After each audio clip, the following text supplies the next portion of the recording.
us. We, Rotary Central, help you, our advertisers, make it happen. Your marketing dollar travels a far way. Positioning your message, your product, your services, your presence in over 83 bus shelters. Every dollar you spend, every advert you place helps to build another bus shelter, providing modest comfort for Cayman travelers. Reserve space now on the only billboard medium in the Cayman Islands. Email rotaryshelters@gmail.com. rotaryshelters@gmail.com. The Bus Shelters, a partner in community convenience.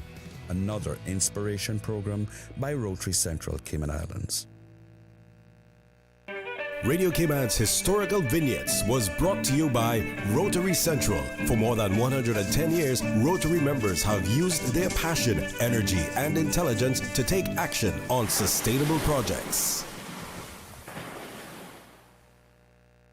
Talk Today is brought to you by Subway, open 24 hours in Countryside, Anderson Square in Georgetown, and Centennial Towers in West Bay. And by the Ministry of District Administration, explore your history, explore your land, explore your sister islands. And Cayman Airways, call them on 949-2311 to book your nonstop flights to Los Angeles and Panama. And Doctors Hospital, peace of mind is important when life happens. Doctors Hospital, always there for you. Call 949-6066. But I do have some questions. There are more questions than answers. Cayman Islands' foremost listeners participation program. Talk Today. What's on your mind, Cayman? If you're ready to talk, we are ready to listen. Discussing current events and local news, community spotlights, hot topics, listener stories, cultural and historical discussions, environmental issues, fun and lighthearted topics, guest interviews. Cayman, basically anything you want to talk about, we are ready to listen. Here's your guest host, Orett Connor. Good afternoon and welcome to Talk Today. As we continue to celebrate Honoring Women Month in the Cayman Islands, we're going to have a discussion this afternoon talking about the girls and well-being. Yes, girls and their well-being. I'm going to find it right here. It's the, unique insights and professional experiences, along with practical tips for listeners. We will be, like I said, talking about girls. And Miss Anne-Marie, help me along here. Yeah, no problem. So thank you, listeners, for being with us. If you've been with us every Tuesday this month, we really appreciate you. This is the final episode in the series, which has all been focused on different areas that influence women and girls in our community. Okay. And so thank you for being here for our final one. Okay, we're going to throw it back to Paul, run another quick commercial, and then we're going to get right into the conversation. Talk Today is reminding you to avoid any statements or comments which are abusive, derogatory, malicious, or defamatory. Do not use indecent language or make any statement that is false or misleading. Call 1-800-534-8255, 949-6990, 949-8037, or WhatsApp us on 925-3261. And now, back to Talk Today. Good afternoon and welcome to Talk Today. So again, as we continue to celebrate Honoring Women Month in the Cayman Islands, we will be having a discussion on issues pertaining to girls and their resilience and safety. The conversation, of course, will be co-moderated by Miss Anne-Marie Diaz. And it is our pleasure to have in the studio with us Miss Monique Anderson-Coke, who's a school counselor at John Gray High School, and also with us Miss Renee Ebanks, who's a program manager with the Alex Panton Foundation. Ladies, good afternoon. Welcome to Talk Today. Good afternoon. Good afternoon, Mr. OC. And so bearing in mind time, I'm going to ask persons who are interested to know about our final events for Honoring Women Month to please check out our social media. We're being very current on our Instagram and Facebook. So please check us out there, because we do, believe it or not, have some final amazing events, including our diversity, equity, and inclusion workshops taking place this week, the Sip and Paint at Goodness, and our Female Farmers and Artisans Market. That is all I'm going to say on it. So please follow us on social media to find out more. And so thank you both, Renee and Monique, for being here today. Let's dive right in. And so we're talking about girls and their well-being. So let's start where Family Resource Center are very much comfortable in talking about too, but with the parents, because I think we always have to go back to parents. There's the largest margin of influence in a girl's life. And so when it comes to parents, what would you say are kind of those primary focuses or for a parent when it comes to ensuring that our girls are healthy and safe? And I'm happy to jump in. But obviously, as our guest, I'd like to start with you. Monique, would you like to start us off? Sure. Thank you so much for having me.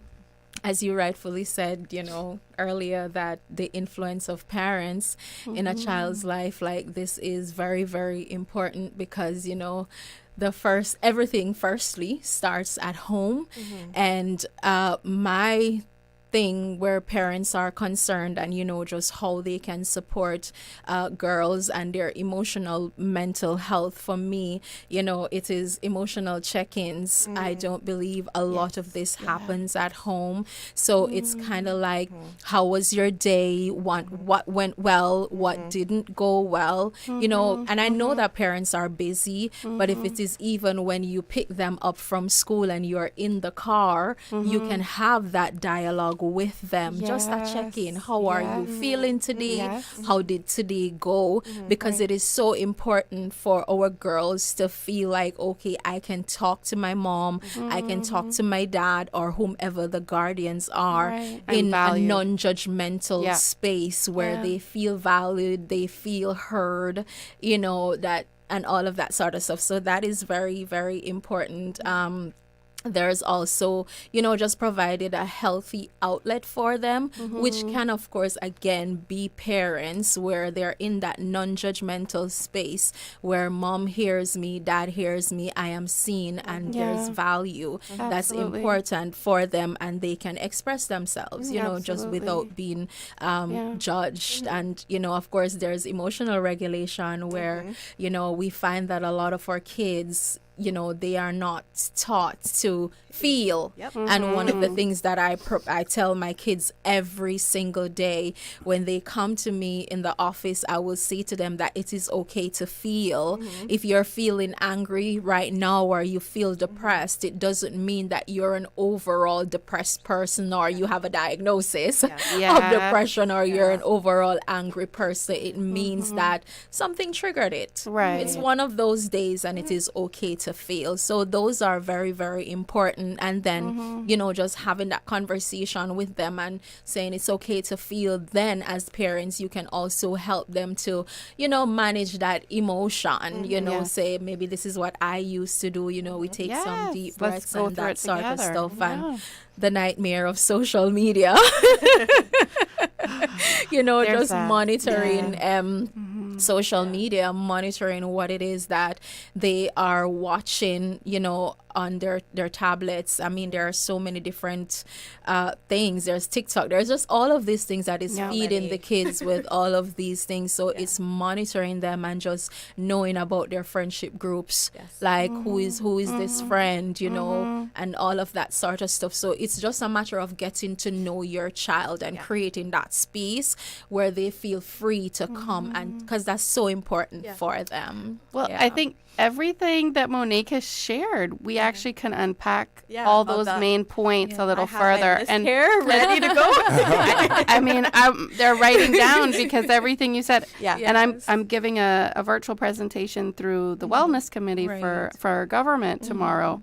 And everything you just said is exactly what I'm touching on tomorrow. Exactly. And just to touch a little bit too of what Monique is saying, like, those car rides are so important, right? And sometimes too, I think parents are a little afraid to ask certain questions, it could be simple things like, hey, what was your high for today? What was your low for today? Like simple language, right? Just to have that impact, right? As well as, so everything that she's saying really and truly goes back to the quality of the relationship between the parent and the child, right? Just because you have your child there doesn't mean that the quality of that relationship is healthy either, right? So you have to look at the qualities of that relationship. You know, is there honesty? Are you honest with your child? Is there accountability that goes both ways? Are you supporting your child? Is there encouragement for personal growth, for you know, acceptance, for trust, for respect, for belonging? And I think something too that a lot of parents may not think about sometimes, because again, parents are stressed. Work, demands of life, just in general. Parenting is a whole job on itself, right? But then you add the other responsibilities of being an adult, because life be lifing. Life be lifing, right? But just thinking of, like, you know, assertive communication, which is, you know, you're not aggressive, you're not passive, you're not their friend, but you're friendly.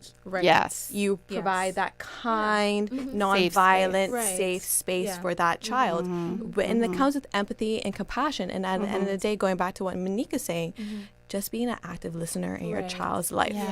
You know? Okay. I have to interrupt this. We should have a longer segment. But we do have to go to a commercial break, even though we had a little late start. Folks, please stay tuned. Talk today. We'll be back shortly. Easter vacation is just around the corner, and Cayman Airways has added multiple extra flights to some of your favorite destinations, some of mine too. Look here, they got seats available now for booking on extra Easter flights between Grand Cayman and Kingston, La Ceiba, Miami, Cayman Brac, Little Cayman, and you can even catch a non-stop flight to Montego Bay for Easter. Check it out. You can visit CaymanAirways.com, contact a local travel agent, or call Cayman Airways Reservations on 949-2311. And don't wait too long though, because these extra Easter seats always sell fast. Be sure to add your Sir Turtle Rewards number to your booking so you can earn more miles for more free trips this year. Well, I know where I'm going. I'll see you on board a uniquely Caymanian airline for Easter. Subway and Oreo has changed the dessert game. Introducing the Oreo Footlong Cookie, a full 12 inches of chocolatey, creamy goodness. It's big, it's bold, and it's here for a limited time. Perfect for sharing or not. We won't judge. Want it fast? Order ahead with the Subway Cayman Islands app for quick pickup and earn loyalty points. Or get it delivered straight to your door with Bento and Let's Eat. Don't wait. Treat yourself today. The Oreo Footlong Cookie is calling your name. Subway. Eat fresh. Snack sweet.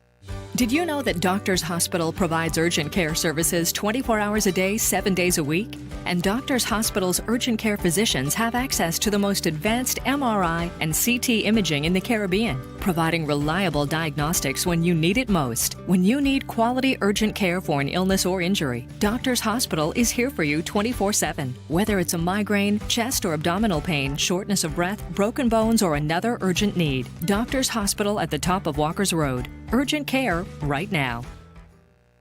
Stay cyber secure with Cayman National. Here are a few tips that will benefit you. Ensure to log out completely when you finish any online banking activities. Be aware of phishing attempts and only click links from trusted sources that are sent from your device through emails and messages. Remember, Cayman National will never ask you for your credentials. If you suspect a fraud attempt or that your account has been compromised, please immediately contact our customer support team at 949-8300. Wouldn't it have been grand if you had purchased land 30 years ago? It may not be 2020, but a perfect vision has never been more clear. Cayman Brac and Little Cayman, poised for growth with an eye on the future. Your land, your history, your future. Discover all that our sister islands have to offer. Radio Cayman's Talk Today.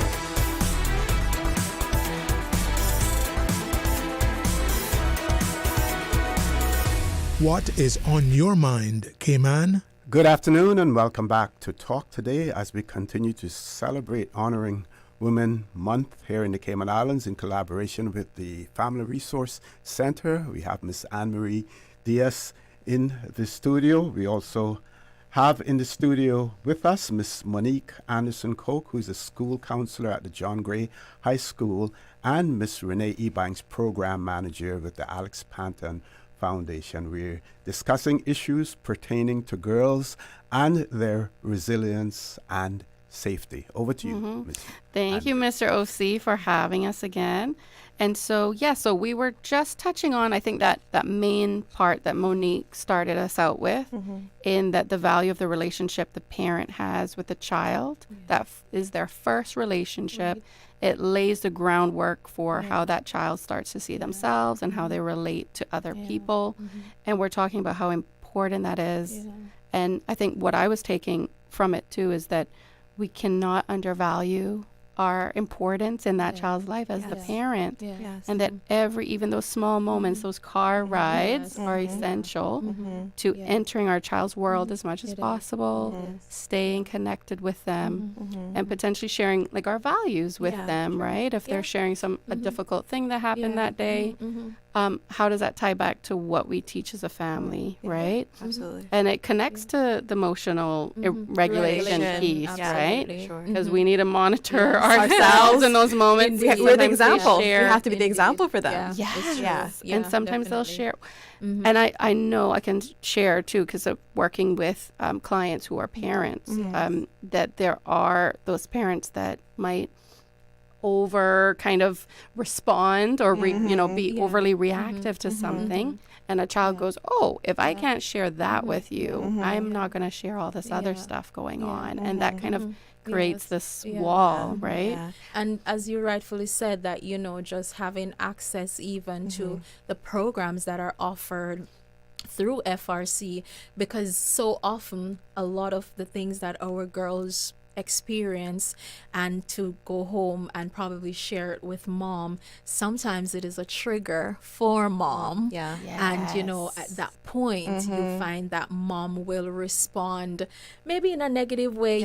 She may shout, or whomever the guardian is, because oh my God, this is something that I went through. I haven't dealt with it, and oh my God, I don't even know how to deal with it right now. And so just accessing the services, because there's so many services, especially through FRC, so many parenting services that are offered where parents, they can tap into so that they themselves can get the healing, because we have a lot of parents who've experienced so much trauma. And I do believe that a lot of the parents that we probably find nowadays, just some of the things that the girls are dealing with, the parents would have gone through them. They didn't deal with them. So it is just, how am I going to deal with what my daughter is going through, because I haven't dealt with this trauma. So it's so important, and I am encouraging parents even in this moment to just seek the help, seek the support that you can deal with your own trauma, so that you can be better able to be there for your girls, because the girls definitely need their parents. Absolutely. So the parents' well-being is essential. Because the parents are the example, right? And at the end of the day, it's all about that inner work for the parents as well, right? So just basically like wrapping up what Monique is saying, that the therapy is necessary, and even if you do the work, you're going to make mistakes too, parents, and it's about giving yourself grace. But also, one thing that's so important when you do mess up, because we will mess up, because we are human, we may overreact on a situation, but it's actually being humble within your actions, being showing that humility and actually apologizing to your child for your mistakes, because that is a part of life. At the end of the day, you're going to make mistakes. If you can actually show your child, I'm the adult, I'm the parent, let me actually apologize to you. And you're teaching your child how to apologize when they mess up. So it goes back to the quality of the relationship, the healthy relationship, the accountability part of it, right? So all that too. So inner work, apologizing. And that they're deserving of an apology as a person, right? And I know sometimes parents have a little difficulty with that, but we as parents, well, I'm not a parent, but I work a lot with children, so I'm here but we as adults, because I do have children who I work with in my care, right? So just with that, we have to be maybe I should have said that to you. I'm really sorry. How can how can I move forward with you? How can we process? How did you feel about me sharing that and process that together? Because you're teaching your child those coping skills there too, how to process emotions in a healthy and safe space. And it's a lesson of this is what you deserve. This is the level of respect you should be expecting from another relationship, Exactly. right? Because if I'm speaking to you like that and we have this kind of family unit where it's just expected that you will take that, that child will likely just accept that from a partner or from someone else, their boss. This is normal. This is how I deserve to be spoken to, and this is how I should adopt. And that's not necessarily the message you want as the parent, right? And there's something that I've learned from Dr. Erica Lam in terms of analogy, how to deal with those difficult conversations, right? You know, the parents being really overreactive with certain things. Like, think of yourself as a swan, right? And when we think of swans, they're very graceful, on top, right? Like that's how our outer experience should be, our facial expressions. But if you look under the surface, under the water, they're busy. They are like moving like so fast, their feet. That could be your inside, okay? But you also as a parent show this calmness. You could feel those things, and that's okay.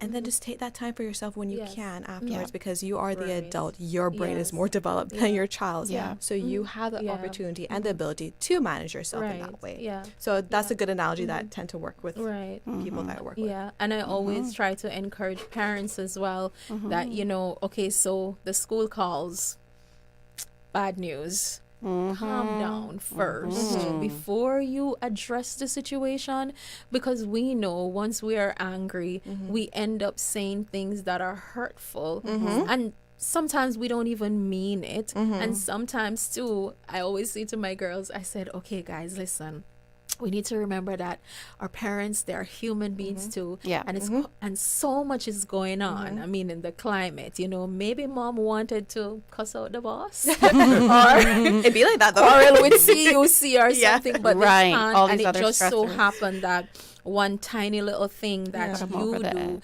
that did not warrant a whole blow up. It just think about it, that your parents, they are human beings too. And you know, sometimes it's not even about you, and just as how you offer your peers and everybody grace, just look at your parents through those lenses. And I say to parents, you know, just try to calm down a bit before you respond to the children. Think about it, you know, and I had to do that the other day because my son did something, and in that moment, real life examples, guys, I was about to lose it.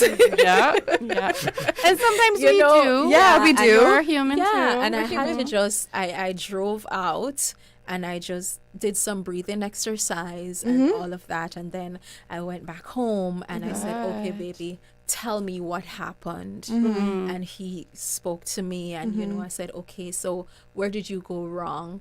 What do you think the consequences should be? And it's so important for them as well to be involved in the decision, collaborating with that, right? And just all of that sort of stuff. And you know, he said, okay, mommy, you can take my tablet or you can take my phone. And you know, and I said, okay, and you know, what lessons have we learned from this and things like those. But I could not do all of that if I had addressed it when I was angry. So it's important to calm down, and then you're also teaching them a skill right there.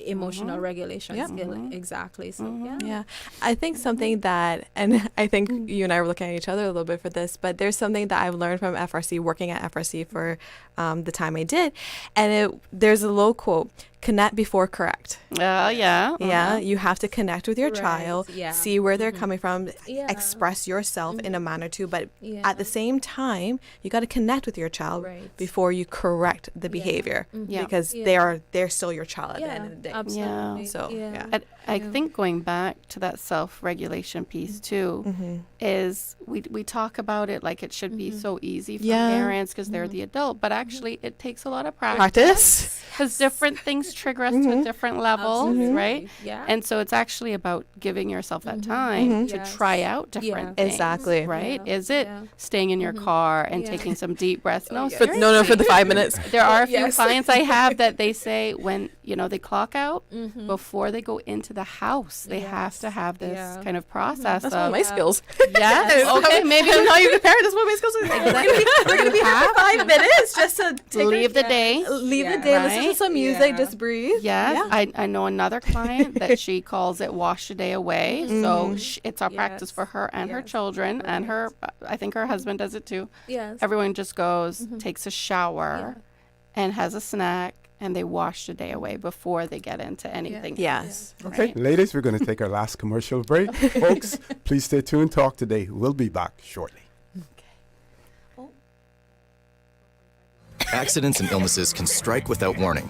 Ouch! When it comes to urgent care, every second counts. At Doctors Hospital, we have a dedicated team of experienced doctors and nursing staff available to you 24 hours a day, 7 days a week. Don't waste time in an overcrowded emergency room when you need urgent care. Whether it's a broken bone, a severe infection, or a sudden illness, trust in Doctors Hospital's unwavering dedication to providing the best immediate care. For complete urgent care when you need it the most, choose Doctors Hospital, located in Georgetown, 16 Middle Road.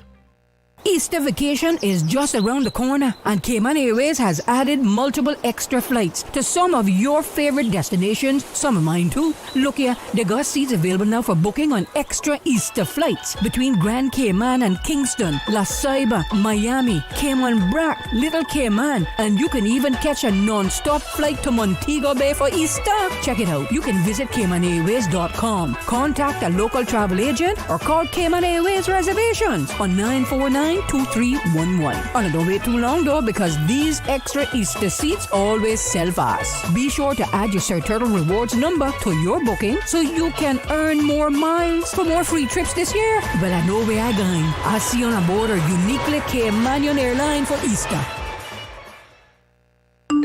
Did you know ordering your favorite sandwich from Subway just got easier? Yeah, picture this. No more waiting in line. No more fussing with cash. Just a delicious taste of Subway at your fingertips. With our new app, ordering your go-to sub is as easy as a few taps on your phone. Plus, receive exclusive deals and earn loyalty points with every purchase made on the app. Download the new Subway app today and get ready to ditch the lines and drive straight into your flavor. Visit the App Store or Google Play Store on your mobile phone and search for Subway Cayman Islands. Subway. Eat fresh. The offices of dermatologist Dr. Wayne Porter will be taking appointments February 22nd to the 28th at his Crew Road Clinic. Appointment slots are limited whether you're seeking advanced skin care, Botox, filler, cosmetic skin enhancements, or simply looking to reduce wrinkles. Dr. Wayne Porter offers a full-service dermatology and dermatological surgery practice. For more information, email Dr. Porter Cayman at gmail.com. That's drportercayman@gmail.com. Call 946-9020 to book your appointment today. That's 946-9020. Hi, this is Joey Hugh, leader of the PPM and candidate for Georgetown North. I'm Kenneth Bryan, your PPM candidate for Georgetown Central. Join us on Tuesday, March 25th at Sandbar for an important conversation about Cayman's future. Come out and hear the issues that matter to you, the solutions we are ready to deliver. Cayman needs proven, stable leadership. That's exactly what the PPM is about. We're moving forward. We're moving forward.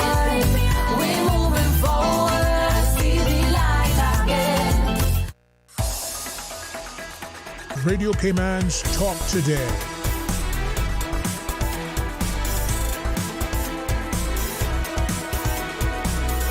What is on your mind, Cayman? Good afternoon. As we continue to celebrate Honoring Women Month in the Cayman Islands in collaboration with the Family Resource Center, we're talking today about girls and their resilience and safety.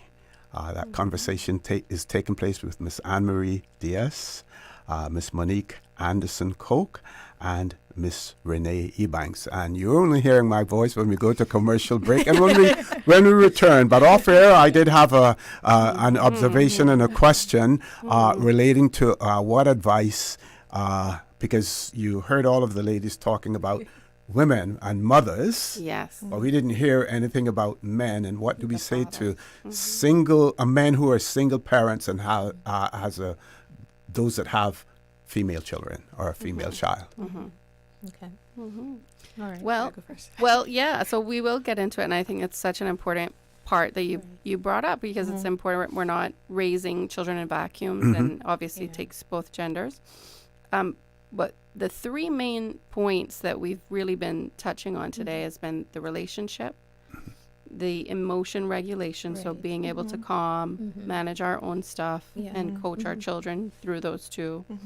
And the third point, which I'd love us to unpack a little bit more, is the social media piece. And I think there's something to be said on each point as it pertains to fathers, because the relationship a daughter has with her father is essential to how she sees herself, who the quality she's going to look for in a partner eventually, if that's something she chooses to do, but certainly in how she sees herself and how she thinks maybe men see her, or how she wants men to see her, right? So that's something that's very important. I don't know if anyone wants to jump into that, but also even just how dad regulates his own emotion and how he talks about girls and women in general. Because it's not to say that she's separate from that. She's very much a part of the gender. So how fathers talk about girls and women. And something I think that comes up a lot in our work is that whether what we say both to the mother and the father is whether you're together or not, it's important in how you speak and address one another in front of the child. And it's important to still love each other to a certain degree, or at least be cooperative with one another. Be respectful. And what you model in front of your child. So thinking of the father, how they speak if the mother's in the picture, how they speak to the mother in front of the daughter's essential. Because daughters looking at like, oh, this is how adults speak to one another. This is how I should be expected to be addressed.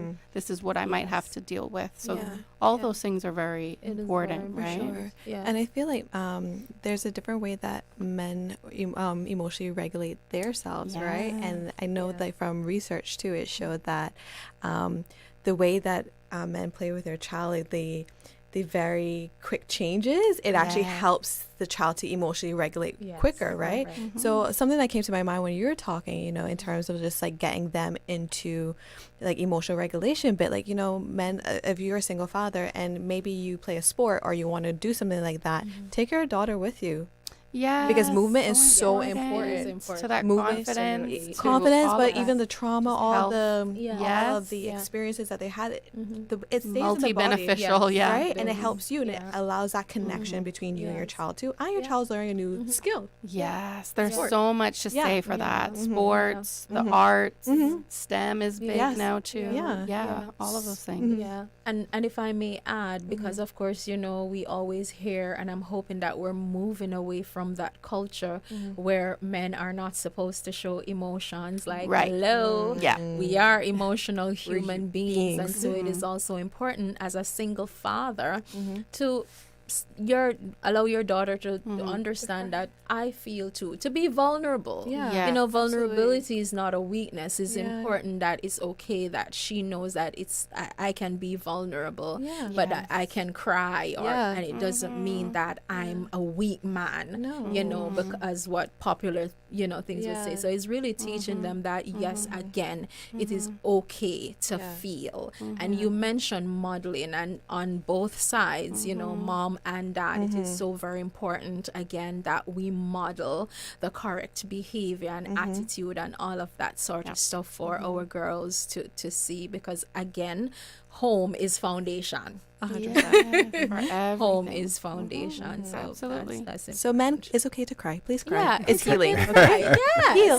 Yeah, it allows your daughter. Vulnerable, and it allows your daughter to cry too. Like, like I don't have to like suck up my tears to like to be around dad. Like no. And even getting help. Yes. Yes. Please get help. Yes. You know, it's okay. I always say, kids don't come with a manual, okay? So if you need to reach out, and again, it goes back to all of the resources that are available, you know, through FRC, through the Alex Panton Foundation, and just other institutions that we have here. Absolutely. Get help. I think something else that makes me think too is as a father, and I see fathers do this quite a bit with their girls, is they'll validate the daughter's emotions and you know, care for them and be quite nurturing. Something I think that's important too is to not just stop there, because sometimes we validate the emotion but don't necessarily empower them to necessarily take action or what's next. So validate emotions, very important, and it's almost both like moms and dads. So I see moms do that. And dads, too, right? And it's almost like we talk about it in like almost like a formula. Is that you validate the experience, but then you empower the child that they can overcome, and then that's where maybe that emotion coaching comes in with. Well, how can we, you know, and sometimes it's a little bit of stepping outside your comfort zone, going back to the other girl or boy to, you know, assert yourself and your, that's where all that confidence building comes too. And like the collaboration piece too, right? Because I'm thinking about CPS, right? But thinking, okay, hearing your child's side of it, then expressing yourself, and then coming together for a solution that works for both parties, not just one or the other. Like it has to work for both of you at the end of the day, right? Well, Renee is pretty much giving her stamp of approval, and I've heard Monique too for the Family Resource Center services, because we're talking about all of this, but it's far easier said than done. But we at the Family Resource Center have a team of parenting practitioners that can support you towards this and a successful family life, right? And well-being and safety and security for your girls. And so thank you for that. We can do that individually, and we have several programs. But in interest of time, I want to make sure that the services that you're talking about today, that those shine. So I know, Monique, you've been offering RISE at John Gray High School. There's also a component at Clifton High School, but or Clifton Hunter High School, rather.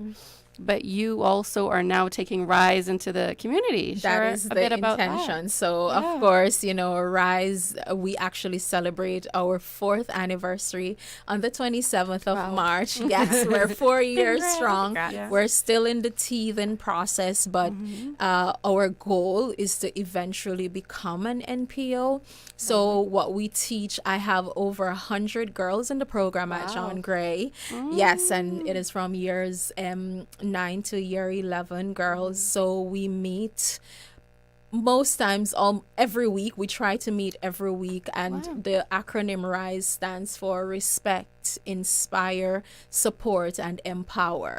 You know, so we just really want to help. For me, it's really just helping these girls to become assertive, to become confident, to love on themselves, because one of the biggest challenges that our girls face is self-esteem and body image issues. So it's really just empowering them to love themselves, love on yourself, and become the best version of yourself. So they're exposed to different things, you know, career planning, makeovers, you know, just so much. And one important thing is giving back.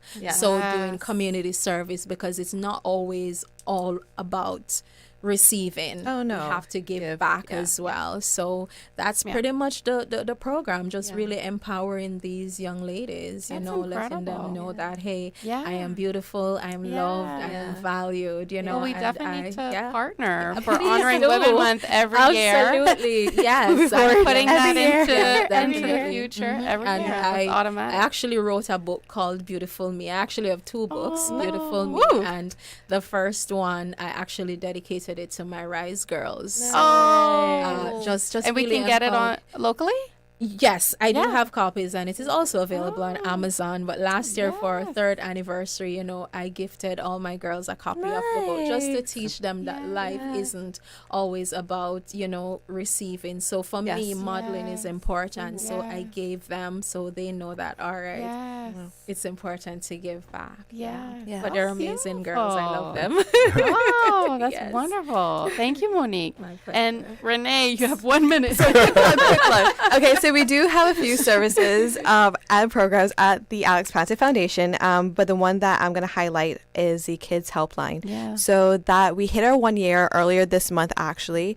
And Congrats. thank you. Lots of congratulations taking place today. Wonderful. And that's an emotional listening support service for children from ages 7 to 17 years old. Mm-hmm. So we are available from Thursdays to Sundays from 3 to 6 p.m. via phone line and text line. Yes. And once you download the app on your phone, because it's compatible with both iOS as well as Android, it's excellent. You don't need Wi-Fi or anything. Yeah. And the volunteers on the other end who are receiving the calls are all Samaritan trained. So that is a very intense 4-day training. So that's coming up for us as well. So we're going to have a new cohort. We're going to have more volunteers as well. We need more time, OC. Yeah. I would love to.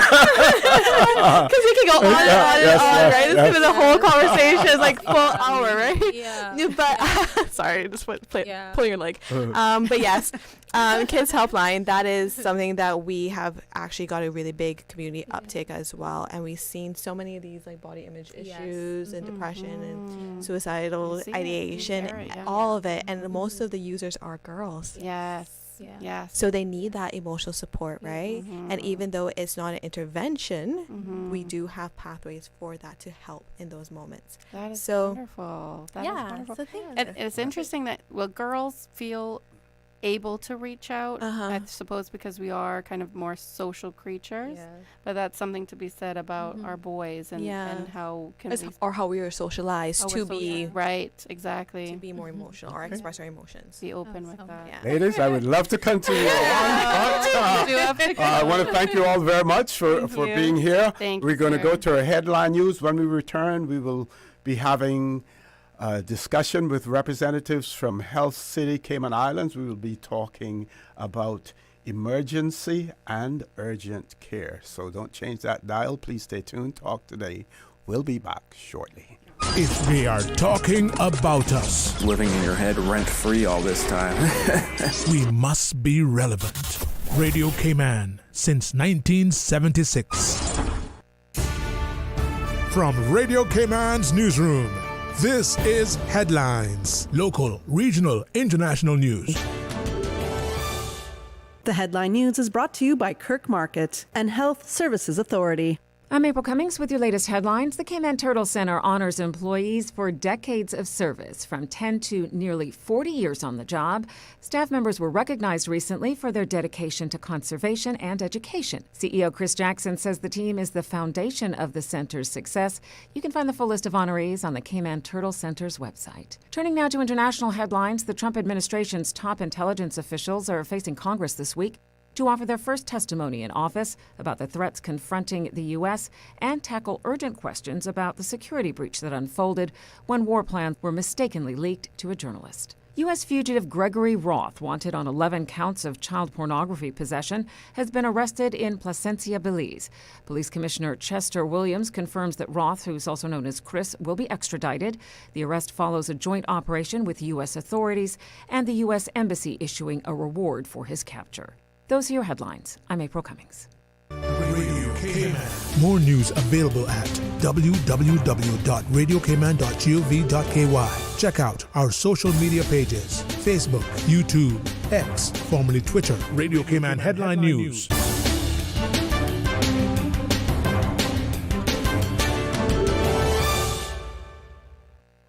Looking for fresh, healthy food that's full of flavor? Then you've got to visit Kirk Market. Our dishes are made with fresh, high-quality ingredients. Enjoy vibrant mixed greens or satisfying pasta salads. Or try one of our delicious grill options like blackened chicken, spicy beef steak, or grilled salmon. Looking for something light and flavorful? We've got sushi rolls and poke bowls prepared daily. And don't forget to explore a hot bar or Billy Fresh salad at the salad bar. Stop by Kirk Market today for breakfast, lunch, or dinner and taste the difference. Eat well, live well with Kirk Market.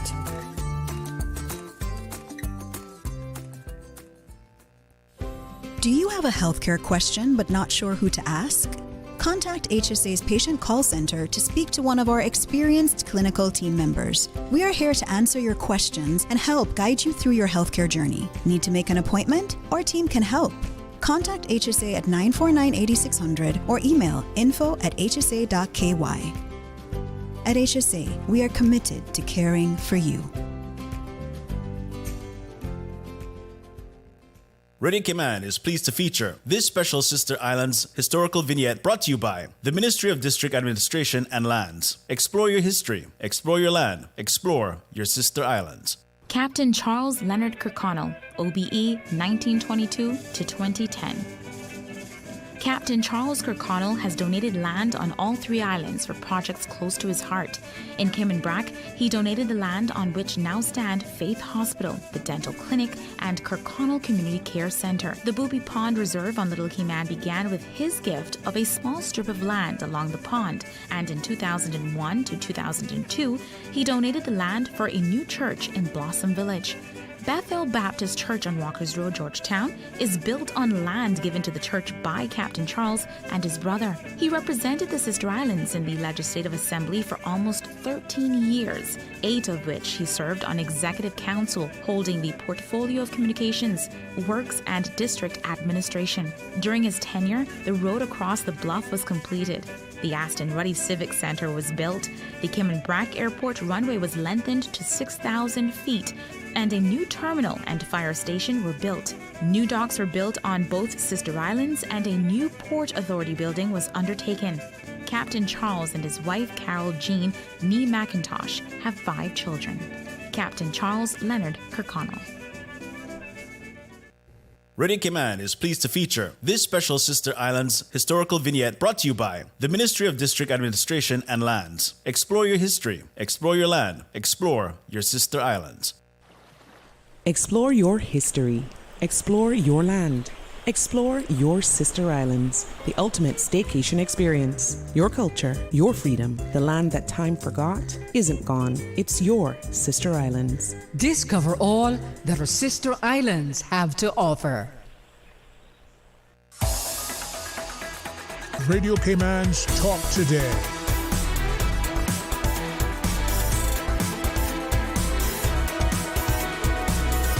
What is on your mind, Cayman? Good afternoon and welcome back to Talk Today. In this segment, we will be talking about emergency and urgent care. It's my pleasure to have in the studio with me Dr. Swaroop, who's consultant, emergency and casualty, and of course, the one and only Mr. Shomari Scott, who's the Chief Business Officer at Health City Cayman Islands. Gentlemen, good afternoon. Welcome to Talk Today. Good afternoon. Good afternoon, OC. I don't know if you remember, but the only other time I saw you in the studio next to me would have been many years ago when I was like, why is OC in here? When I was in here with Sterling, and I guess you were listening in before you started.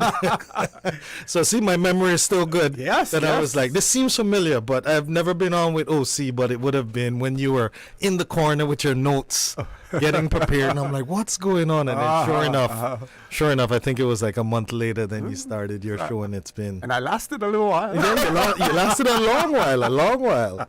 So that's great. That's great. But OC, it's a pleasure to be here. And I was saying to you that, obviously Sterling, people wouldn't have known this, but he was late when we last were here because we come once a month. Mm-hmm. And it was the first time he had ever been late. And I said to him, and he said that he was speaking to, the chief. And I said to him, oh, you made the move or what? And he's like, he looked at me, he's like, which move? I was like, nomination day's coming up. And he said, shh. Yes, I made the move, so I called it. Yes. I'm not a betting man, but maybe I should become one. Yes. Certainly. But, exciting season, but we, I see that you all are having your debates chamber. We're having our forums. You're doing well on yours. Yeah, you're doing well on yours, sir. I can't watch it at the time, so I have to go back and watch it. But great format and everything is going well. And in the throes of the election, now we're here to discuss Health City. And just to state that you would have seen the Camana Bay location go up right there in the center of Camana Bay. And one of the core specialties and areas that we're offering, apart from everything else, is emergency and urgent care. That's there. And today we have the pleasure that we have Dr. Swaroop here with us. He has over a decade of experience in advanced accident and emergency ICU trauma care in both India and the UK. And he works collaboratively with multidisciplinary teams to make sure that you give patients the best outcomes. And with Health City now, by having our NICU for premature babies and the such, we have a pediatric wing, we have a full gynecology wing, urology wing. So even more so now, outside of what the core areas we're known for, from orthopedics, cardiac, as well as neuro, we, from an emergency standpoint, can cover everything, both from mostly everything, from a pediatric all the way up to an adult perspective now. Okay. And with the Camana Bay location, Dr. Swaroop will be working with the emergency team, critical care team, as well as with all of the other specialists that we have, so that anything that comes through our doors, we'd be able to deal with it as effectively as possible. And with an increasing population that we have in the Cayman Islands, certainly the previous services that we had certainly needed to be supplemented in some way. So, if you could talk a little bit about that and, what it brings now, the services now that are offered to a increasing population. Definitely. And so with an increasing population, what we also looked at, so COVID gave us all, COVID, the bad word, knock on wood, that we don't go through anything like that again, gave us all a chance to pause and to actually look at how do we best serve the community moving forward, not only for the rest of the Caribbean, Central, Latin America, U.S. and Canada, because from a medical tourism perspective, for instance, we have 45 patients with us right now getting ready for surgery at our facility in East End, to give you an example of the level of medical tourism we have. But outside of that, knowing that at that point in time, we were actually on the phone with the then Premier, now Sir Alden, and when he was going to make the decision, or obviously with cabinet and everybody else and all the experts he had, one of the conversations was about, if we were to shut these borders, what are the areas that we would not be able to cover from a medical perspective? And there were a few areas. So radiotherapy from a cancer perspective, and then obviously some levels of NICU from a pediatric perspective. But the fact that we were able to close for so long to keep the community safe, and even also on the front end as well, work with suppliers from our major hotel. I'm going back to my tourism day.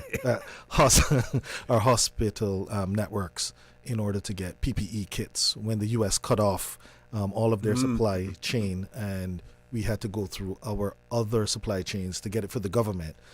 We were able to work hand in hand with the HSA, with the ministry, with cabinet, in order to keep the island as safe as possible. So that's a long story to just say that moving forward, we were saying, we know when we travel the Caribbean, there are three things they would ask us for outside of cardiac, neuro, orthopedics, general surgery. And, there are lots of other specialties, but those are the main ones that, for the most part, people ask you about. The three things that they were saying is radiotherapy for cancer care. When will you get it? Because of all the things you help us with when we have to send people up north, the one that either we're not able to gain access, or for those countries that have insurance limits that are a lot less than we would have in Cayman, whether it's 500,000 year time max, to go for radiotherapy, that's not going to get you far in the U.S. So they were saying radiotherapy is definitely something that when are you guys going to offer it? And the other one was, they call them $1 million babies. They said, when we need to send our babies into the U.S., it's $1 million off the bat to hold the bed, and either a lot of times we can't gain access, or if we do, it's so costly, it blows the budget if the government's taking care of it, or lifetime maxes are maxed out for families, which causes a lot of other grief.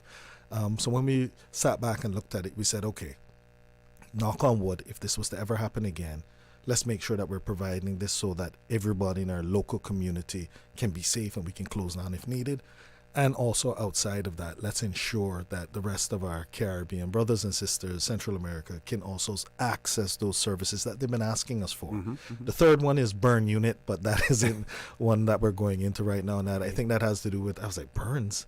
Trinidad and oil rigs and sometimes bad car accidents in the various countries that you would need a lot of plastic work and burn work, but that's one area that we're not into, but we fulfill two of the three, so I think we're doing well in that account. And then the great news about having the accident and emergency with a Dr. Swaroop and the capabilities is even before this, we have air ambulances coming in with emergencies from, I won't name the countries, but there was even like some high profile cases with a judge being shot that flew in, saved her life, also at the back end helped her to walk again, and then transferred her back to the country outside of the Caribbean that she was originally from in order for her to continue, and she's doing well.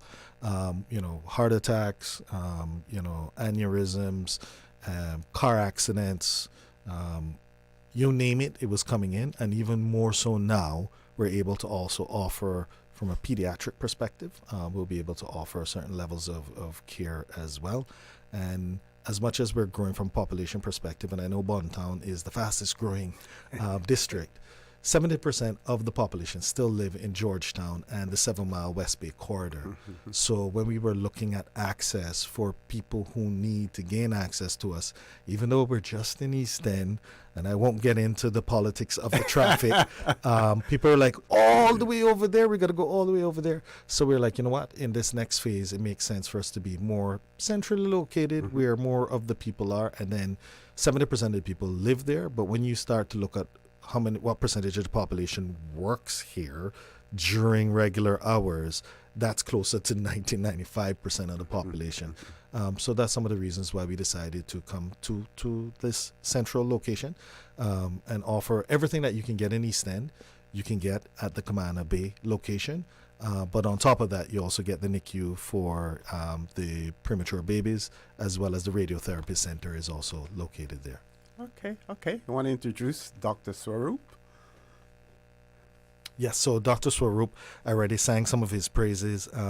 He's an expert in resuscitation as well as advanced life support. And it's a pleasure to have him here with us. And he'll be able to explain as well the difference between emergency and urgent care. And the good news is that you can get both at Health City in an efficient manner. Okay. Welcome, Dr. Swaroop. Thank you so much. Thank you, Shomari, for the introduction. So, this is something which most of us have confusion when in terms of an emergency as to where to go. I mean, do we go to an urgent care or do we go to an emergency? So, there's a thin line of a difference, which I would say the whole agenda of today's talk is to give you some examples where the people and the listeners would have an idea from this talk that yes, if it is this, then we go to the emergency. If not, then it's probably urgent care I'm looking into. So one of it is the emergency aspect says that it's a life-threatening and it's potentially disabling condition, and it requires immediate medical attention. I could name few the causes of it. One is chest pain symptoms, which would probably be a heart attack, and difficulty in breathing, like a severe asthma or a pneumonia. Stroke-like symptoms like weakness in the hands, legs, or face, or having a slurring of speech. Severe bleeding, which is uncontrollable, or some deep wounds. Head injuries, like loss of consciousness or confusion or vomiting. Seizures, so especially the few which last more than 5 minutes, those are some of them. Severe allergic reactions, say we call it like anaphylaxis, or swelling of the face and throat for the common people, and severe burns. These are also some of the emergencies. Along with that, we have severe trauma, which includes broken bones, deep wounds, gunshot or stab wounds, severe car accident injuries, spinal cord injuries, severe illnesses like fever, which also includes confusion and seizures, severe abdominal pain, sepsis, which is fever with a rapid heart rate and confusion, severe dehydration, poisoning or overdose. So this is more or less, it's a very overwhelming or a very broad term when it comes to emergency. But these are some of the aspects what we as an emergency physician would deal with. However, there are certain things which are not so emergency, but they are time critical and they need to be treated at an early stage. Some of which I could name, like minor fractures, like a sprain, a cut which would probably need some stitches, some minor burns, some sprains, minor head injuries, the ones which probably didn't have any loss of consciousness, no bleeding, but still, people would be concerned of certain cold and flu symptoms, some upper respiratory infections, probably urine infections, mild dehydration, and few allergic reactions could be few of them, and also mild asthma or pink eye or conjunctivitis. This could be also some of them which would come under the urgent care category. Okay. Now, you spoke earlier about some of life-threatening or serious conditions that require immediate advanced medical attention. What advice do you give to persons who experience some of these symptoms but decide that they're going to get into their own vehicle and drive to an emergency unit? Yeah, that's something very risky, actually. If it's something which is like an emergency, it's always advisable that you could call the ambulance, because we never know. From the time you're coming from the home to the hospital, we don't know what's going to happen. So it's always safe, because the ambulance and the turnout time to reach to the person is very low. So you can come at very quick interval. So if the ambulance comes, they will be able to provide the first aid and all the necessary things, when the emergency happens. And it's always time critical. So we should know that it's the golden hour in emergency which makes all the difference for saving lives. And that is something what the ambulance would help, rather than people deciding themselves to come in their own vehicle. Okay. Yeah. And Mr. Shomari, we know that you operate under a license issued by an agreement with the Cayman Islands government. Do you have your own ambulance service at this point in time? No, we don't, because 911 is the national emergency area that they deal with those type of emergent types of cases. So we obviously will form a part of that, and whereby if you have an ambulance with the paramedics and they make the determination that it is a cardiac arrest and they're passing Health City Camana Bay, they know we have a cath lab and such, they can make the decision to divert the ambulance to us, because as good doc said, the golden hour is key. And especially if you have to have an intervention, then to pass, to go, to diagnose, to send to another organization at times wouldn't be the best, but that's why there is an agreement in place that if they can see exactly what it is, and if it is that they believe it's cardiac, then they will get it to the nearest cardiac center to be able to I'm going to put you on the spot. Is that the best option for the people of the Cayman Islands, or could we have a better option? So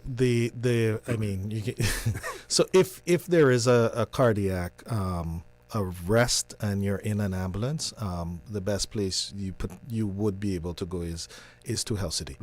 If it converts so you have your cardiologist that goes inside and puts in the stent. If it's so bad that you need to have a emergency bypass, we have the only cardiothoracic surgery team in the island. So when time is heart muscle, Health City would be the best place for you to get to, just because you don't know which level you will need to go to, but we have everything available. So put me on the spot, and I have to answer because Mr. OC asked. Yeah, but no, definitely. because of the sterling service that you deliver, and we all know some of the reactions when Health City was starting to operate in the Cayman Islands, and now it is the best thing. Next to Norberg's sliced bread. I'm glad you said that, because that's the best sliced bread. Yes, yeah. But Mr. Osi, just also to state that we even have a recent testimonial of a visitor who was here, who's a snowbird, who comes, and that's one of the reasons now that he actually comes time after time, knowing that if there ever, as he gets up there in his maturity, if there's ever an issue, Health City is there.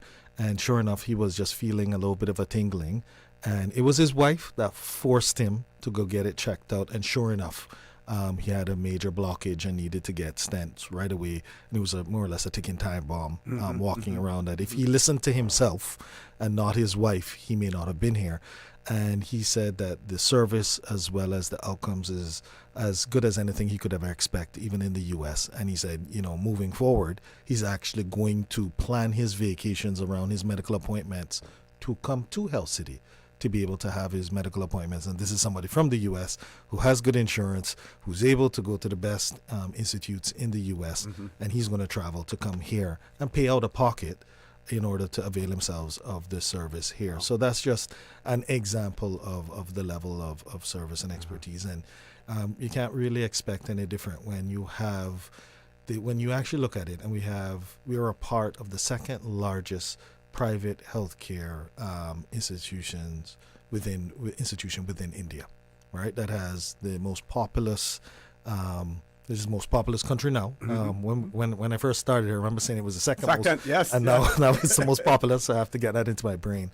But outside of that, we have many individuals that are from the U.S. that come to learn from Dr. Shetty, his models, the innovation, the giving the best outcomes, but at prices that people can afford, which is still his motto, right? A solution isn't a solution unless it's affordable. And that's why we're just looking at different ways to reduce the cost, and even in being here and providing more services that you would otherwise get overseas at the same quality, if not better, at half the price.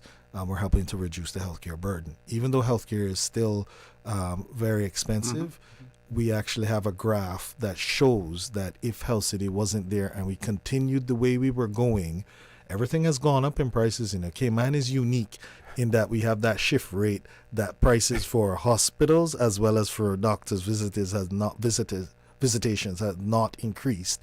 But in the U.S., it's increased. So most expensive, one of the most, if not the most expensive jurisdictions for healthcare, and Florida. I remember reading it was the Atlantic about a decade ago, and I think it was the top 10 most expensive hospitals in the U.S. or top 20, and it was either 6 were located in Florida, or if it was top 10, then 3 or 4 were located in Florida. I got to find the article, but that just shows you prior to Health City being here, where was the most of our overseas care rendered? In Florida, right? So just based on highest cost jurisdiction and highest cost state within that jurisdiction, you can understand the price you're paying. But at the end of the day, if you're paying a price for high quality, that's great. But guess what? You get the same level of high quality right here in our home that we have Americans, Canadians. We have heads of the military in the Latin countries coming to avail themselves of our services here. I'm pleased to play a part in Health City that has brought this to our country. And every day when you hear somebody saying, "Oh, you saved my son," or "You saved my father," or "You saved my grandmother," it really makes you feel good that when I was leaving tourism, people were like, "What are you doing? You're crazy. Oh, you burnt out." Not realizing that I understood the vision, and now the vision has come to fruition.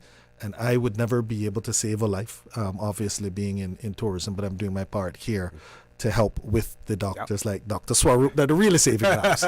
and we're going to go to a commercial break and bring Dr. Swaroop back. But before we go, I also heard a testimonial from the Deputy Governor, Honorable Franz Madison, and Miss Jennifer Ahern. Yes. And they were talking about the DG's 5K event. Yes. And one of the beneficiaries at one time was the Health Services Authority, and that those funds went towards the purchase of an ambulance. Right. And he believes that that particular ambulance that was purchased probably saved his life because he was transported, in that ambulance as well. So, and hence the reason why I asked about the ambulance, and the DG's 5K is also doing another part where it's about the preventative, about keeping fit, keeping healthy. We don't have to tell you that, OC, because we know you're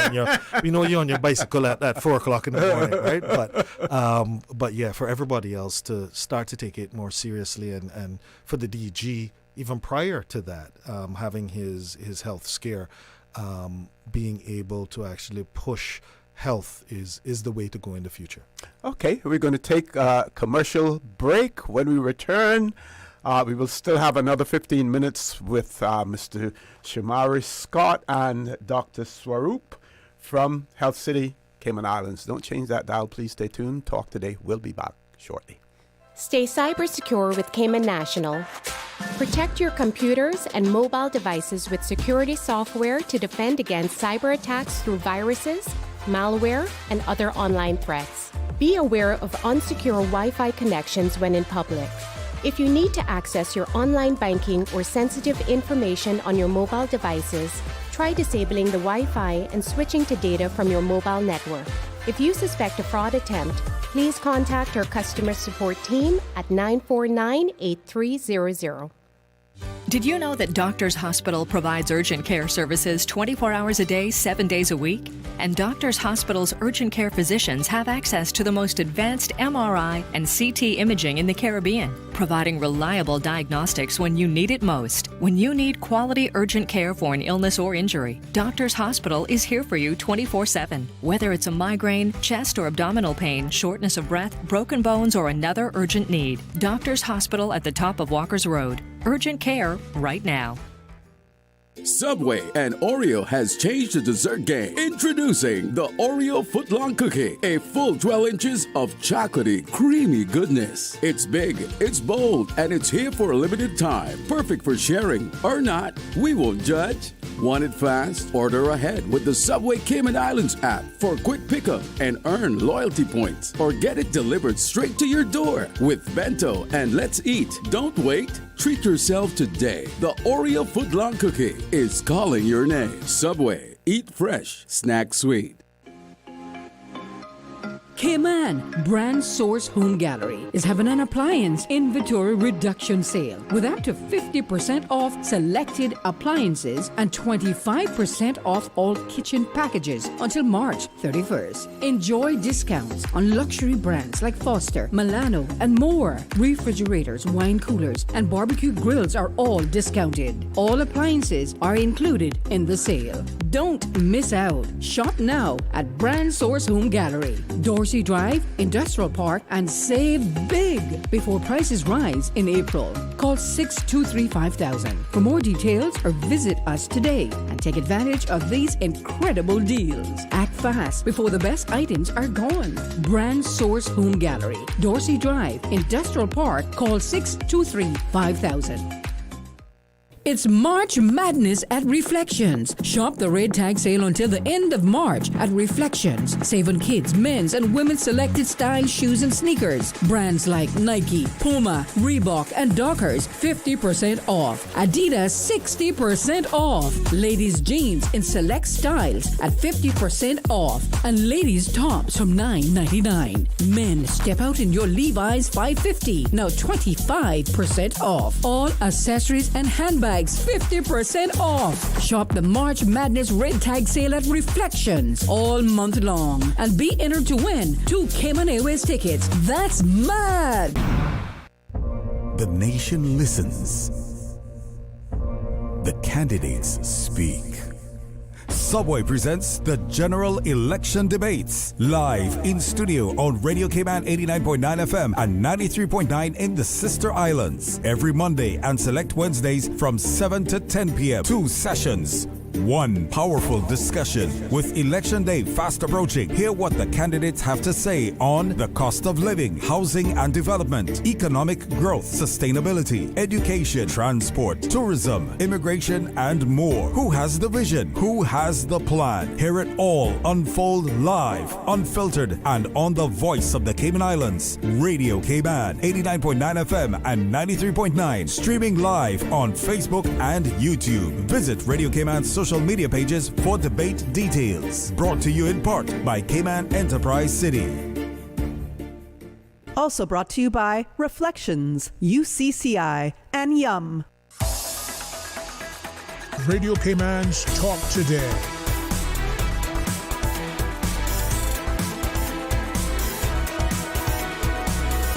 What is on your mind, Cayman?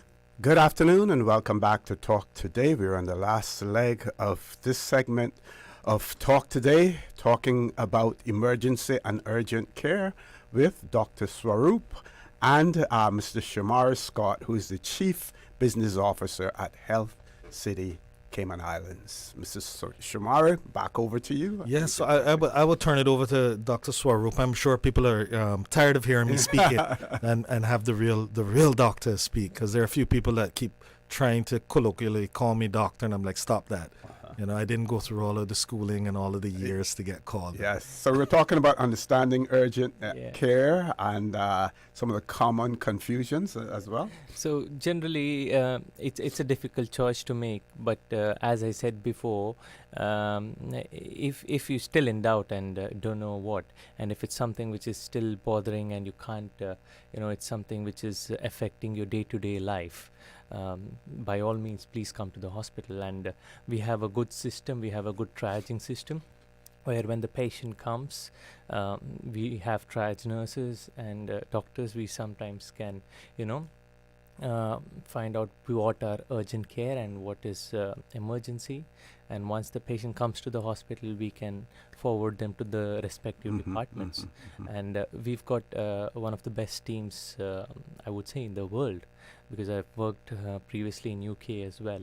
Okay. And comparing that, in no way this is less world-class as ever. And we've got a very good team, which includes most of the specialities.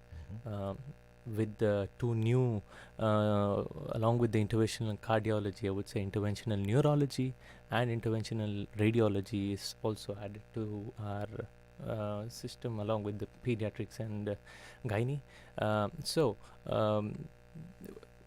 All in all, we've got one of the best emergency care and urgent care, which has one of the least waiting times. So once they come, they're seen pretty quickly and they're sorted most of the time. We use one of the best systems, and we're having the good technology along with that, like the CTs and MRIs and the scans.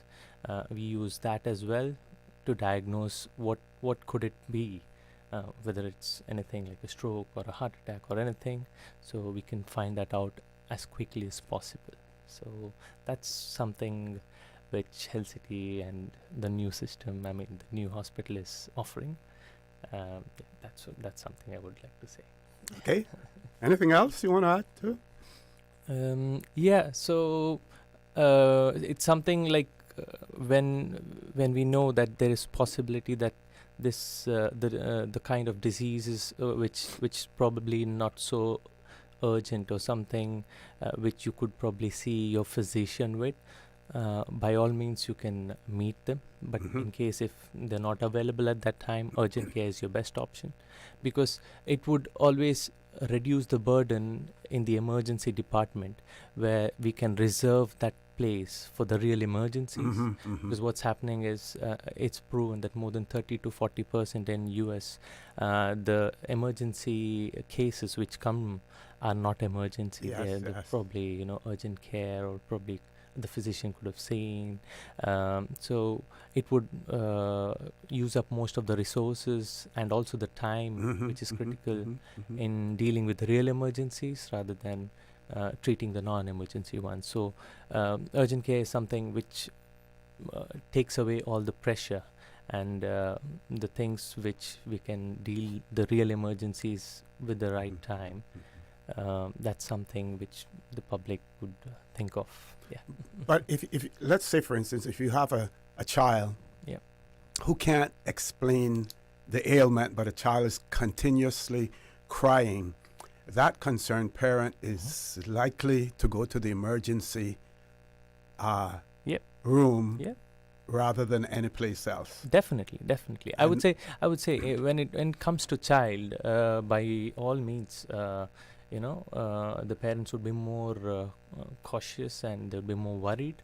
And by all means, if they feel that this is not something usual and it's crying and excessively, by all means they can come to the emergency and we would treat them and we'll cater to them. So that's one thing which is I would say as an exception when it comes to emergency. But again, we've got the system there where we can see the patients in terms of emergency and urgent care.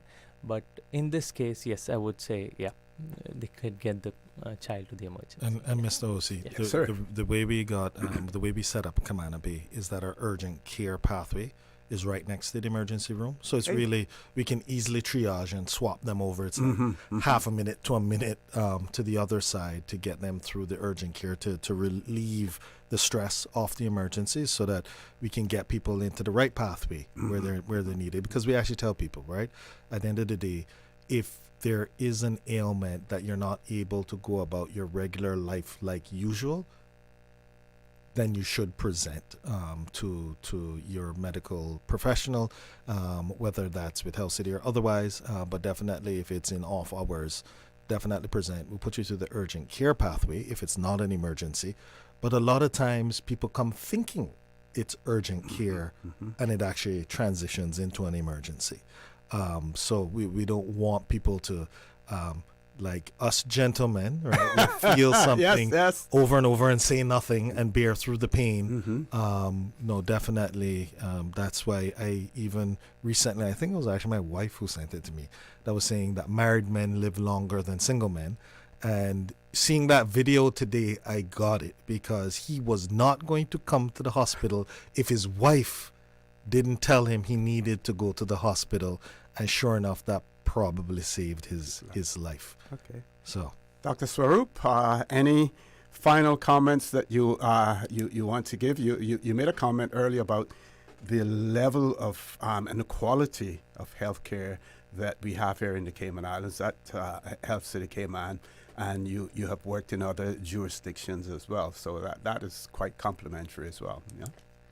Yeah, one thing is I'm pleased to have a great team and a good backing from the hospital to work and to showcase our talent and as well as diagnose as early as possible. Because in the end of the day, emergency or urgent care, it all deals with finding out the main solution for the problem and identifying the real problem. So even if it's probably just a gastritis, I would say still, if you're concerned, yes, do come and we could definitely do the required tests and you could examine and find out and at least rule out which we don't know if it was something like a heart attack, which is probably we were thinking the otherwise. So I would say if in doubt, please to visit. Yeah. Okay, Mr. Shomari. Yeah, no, just pleasure to be here, and a pleasure to be here with you, Mr. O.C. Yes. You see, you were here at the start. I hope this is not the end. No. I was about to say, let's make this more of an occurrence. I might request that you're here whenever we come back, at least once more. Okay. But it was a pleasure, and just always a pleasure to speak to the Cayman Islands and to let them know the services we have at Health City, and that we're here for all Caymanians, all residents, with the highest level of quality of services possible, that you don't actually have to go overseas. It's right within your reach. We have so many people flying in now. As I mentioned, 45 people who are coming specifically for our quality. definitely give us a call. And we're in East End. You can still come to East End for everybody. Like my father says, coming out of Borden Town, he said, and I'm going right. I turned in left. So he's like, when he heard Camana Bay, he's like, well, I hope that I can still turn left because I am not going right with all that traffic, right? Yes. So anyway, Traffic and roundabouts. So he goes left. So you can still go left if you're in Borden Town to go to East End if you're on the right side of the road, right? But definitely for everybody in and around the Camana Bay area, for all of your care, you can come to Camana Bay. Now, if and when you need longer term care, like some of the surgeries that you may be in hospital for anywhere 2 weeks, 3 weeks, a month, those are done still at the Eastern. Okay. But for those types of daycare types of cases, for the day, do a knee replacement, go home. But obviously, if there's an emergency and it turns into longer, we have all the capabilities. We keep you there as well. But if it's planned to be long term, then it'll still be up East End because you're only making one trip. You stay there for a while and then one trip back down, so you're good. Okay.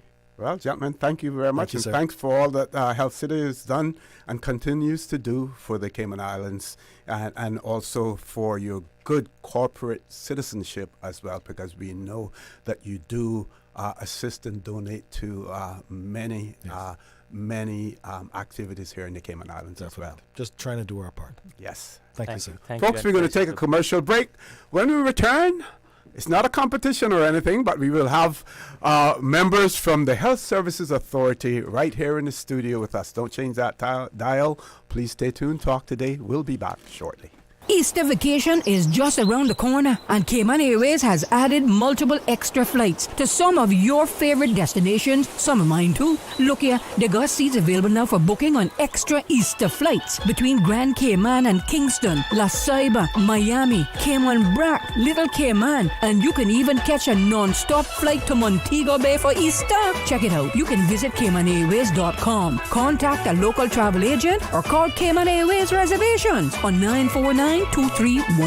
And don't wait too long though, because these extra Easter seats always sell fast. Be sure to add your Sir Turtle Rewards number to your booking so you can earn more miles for more free trips this year. Well, I know where I'm going. I'll see you on board a uniquely Caymanian airline for Easter. Stay cyber secure with Cayman National. Here are a few tips that will benefit you. Ensure to log out completely when you finish any online banking activities. Be aware of phishing attempts and only click links from trusted sources that are sent from your device through emails and messages. Remember, Cayman National will never ask you for your credentials. If you suspect a fraud attempt or that your account has been compromised, please immediately contact our customer support team at 949-8300. Now, more than ever, supporting your immune system is crucial to helping your body fight off illnesses like the common cold, the flu, and COVID-19. At Valley Med Pharmacy on Walkers Road and in Borden Town, we carry all the essential vitamins and minerals to help support your immune system and improve your overall health. Some of our top immunity support picks are vitamin C, vitamin D, zinc, elderberry, and quercetin, or the popular 7-in-1 immunity support. Our pharmacists are always on hand to help guide you and answer any questions. Visit Valley Med Pharmacy on Walkers Road or Borden Town. Live happy, live healthy with Valley Med Pharmacy. Since 1993, Rotary Central has worked diligently each year to provide quality bus shelters to our community.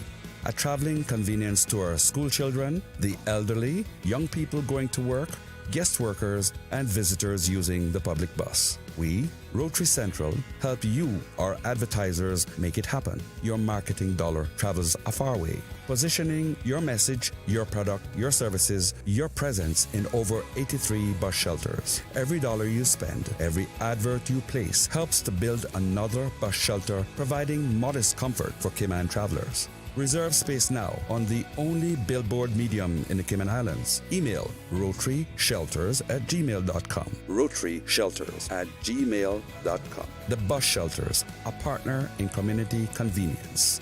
Another inspiration program by Rotary Central Cayman Islands. Take some advice from your Aunt Angie. Don't lie on your resume. Because if you say you've got trapeze experience, someone might shoot you out of a cannon and expect you to do a gymnast routine while flying through the air at 82 miles an hour. And just because you want to land on your feet doesn't mean you will. But if you're smart, you'll have CG Medical Insurance, so you get the best coverage for the price. Get the best coverage for the price. CG Brit-K. Good like that. All benefits are subject to policy provisions, including eligibility at the time of service.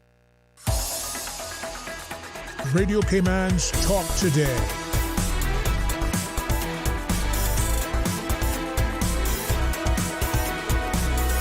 What is on your mind, Cayman? Make sure we cover everything. Good afternoon and welcome back to Talk Today. I am your host, Orett Connor. We now have representatives from the Health Services Authority. We're going to be talking about Primary Healthcare Awareness Day. The three persons that we have in the studio, no strangers to Radio Cayman, no strangers to you as well. So we're going to go around the table and we're going to have each one of them introduce themselves, starting with you, Doc. Hi, good afternoon, and thank you for having us here to discuss today about the primary care overall, and also more specifically about the event that we will be having on the 5th of April. Yes. And also we want to discuss a little bit toward the end about the measles outbreak in the U.S. Yes. and around the world, Mm-hmm. and what are we doing here in the Cayman Islands. So with us we have two of our public health senior members, and I'm going to allow them to introduce themselves. Sure. Joanna.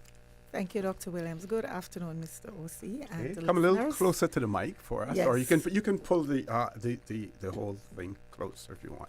The whole base moves actually. Yes. This should be There fine, we go. right? Yes, much better. I am Joanna Rose-Wright. I am the Senior Nursing Officer for Primary Health Care and Public Health. And I'm happy to be here today to share about this great event, which will be happening, as Dr. Williams said, on April 5th. Okay. And? Good afternoon, Mr. OC. I am Therese Prehay, Health Promotions Officer in the Public Health Department. And as my colleague and Dr. Williams has just mentioned, we are excited to share of this wonderful opportunity coming up on April 5, 9 a.m. to 3:30 p.m., where we will hold our inaugural Primary Health Care Awareness Day. Okay. Should we talk a little bit about what is primary health care so that we know what we're celebrating? Okay, sure.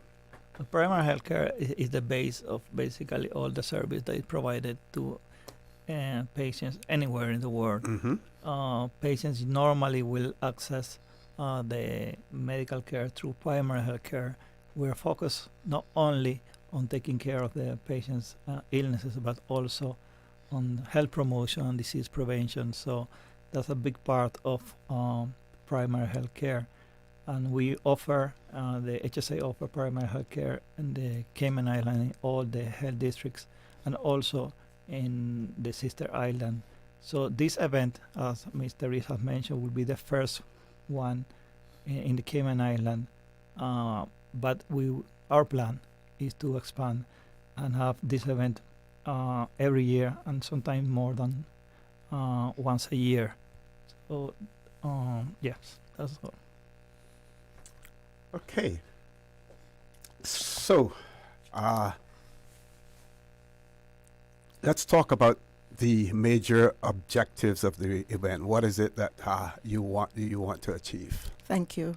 So this initiative is it's a big one by the Public Health Department, and it is designed to highlight the importance of preventative care and to increase awareness of the services we offer in primary health care, where they're offered and how they can be obtained. One of our aims is that persons will be empowered to make decisions regarding taking care of themselves in a positive way, and also that persons will walk away from the event knowing the importance of screenings, the importance of doing even their blood pressure, the importance of knowing their numbers, and also, as I said before, where these services are offered. Mm-hmm. Because you can know the importance, but you don't know where to obtain these services. Okay. Tell us who should attend the event and why it's so important to attend. Well, everyone should attend. whether it be children, parents, their guardians, the young at heart, anyone at all who really wants to prioritize their health. We are hoping to be able to provide an environment where healthcare is accessible to the persons who attend. For example, for those persons who want to participate in a session of physical activity, we will have Zumba for beginners, and also our nurse will be demonstrating simple at-home exercises that persons can do without harming themselves. We'll also have our behavioral health team there. It's a well-needed resource in the Cayman Islands. They will be doing workshops on mental health and behavioral health and resiliency. We have observed that even since the pandemic, the ages between 10 and 20 have really been showing signs of behavioral health concerns. And so any activity, any methodology that they can employ to help to build their resilience through this challenging time, we're going to be there to offer it.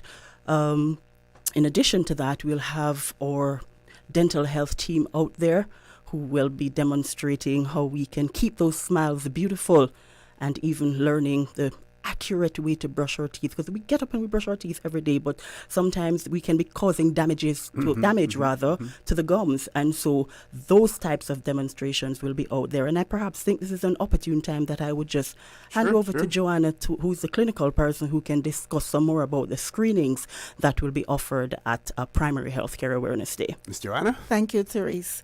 Yes, so I'll continue. Therese has named some of the services that we'll have on the 5th of April. We'll also have our women's health team there advising our women on the various services that are offered and the different times that they can think about doing their screening, their mammogram, their pap smear. So we'll have that team. We'll also have our diabetic educators.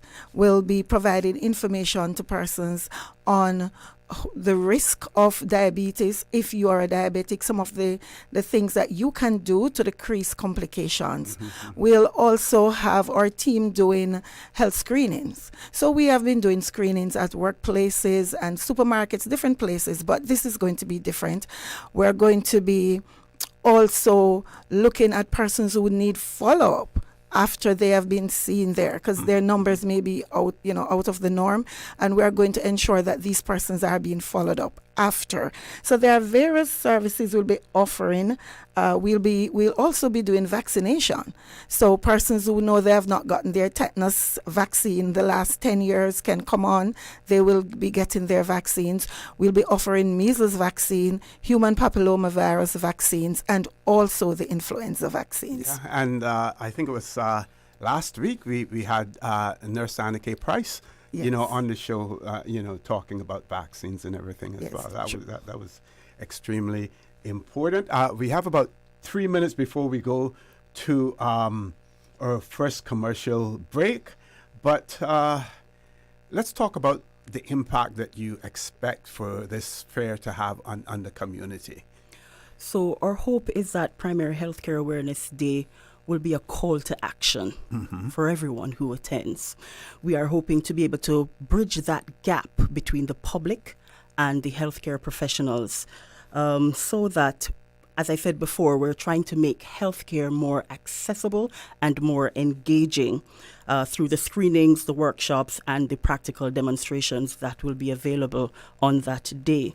In light of this, we are hoping, and my colleague and Dr. Williams would have also mentioned before, that we want Primary Healthcare Day is going to be about encouraging early detection and of health conditions. And also we want to create a culture of preventative health care rather than treatment-based health care. We also want to ensure that the information that the attendees receive on that day, they can use it to empower themselves to take a step towards a healthier them, a healthier for us all.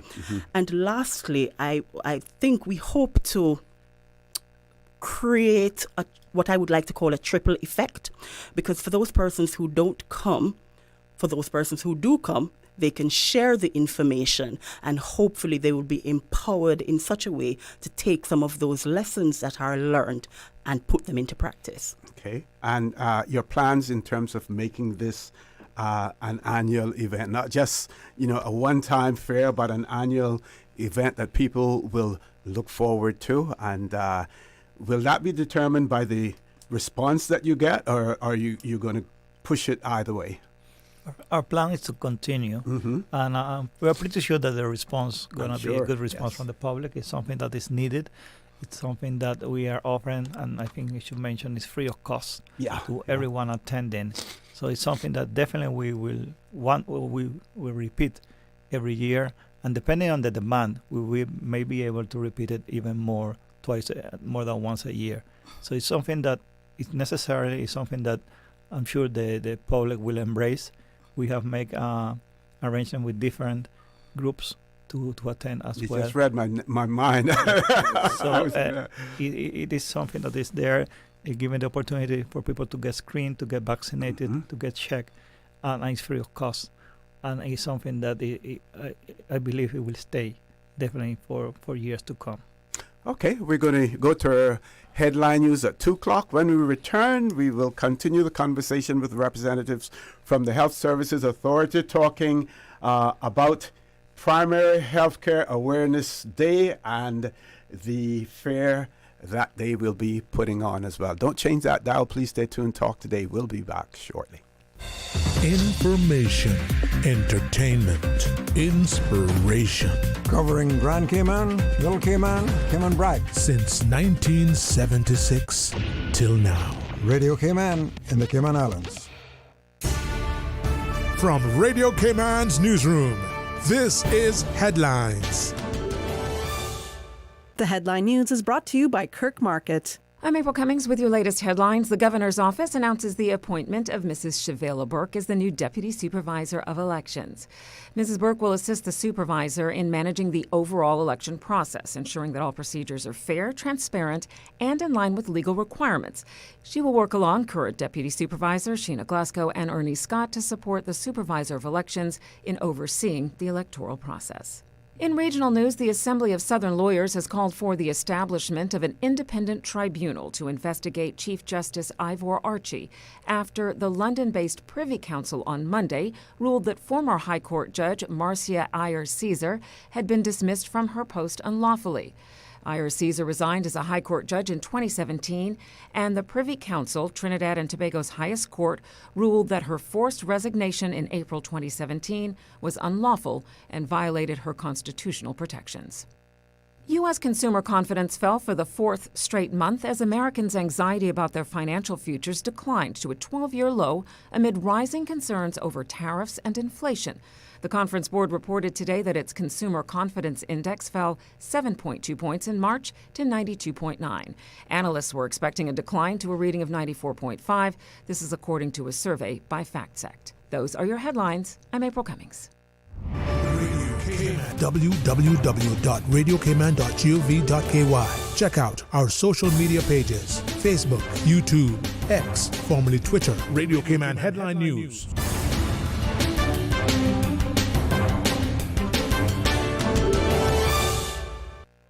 Looking for fresh, healthy food that's full of flavor?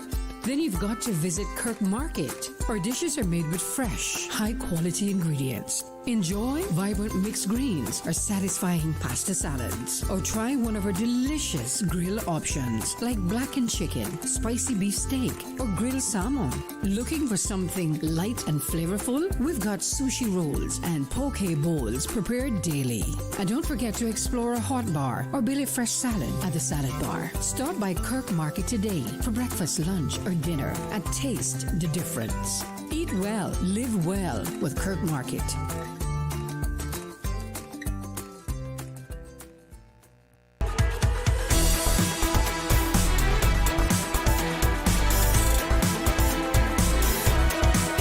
Radio Cayman Talk Today continues.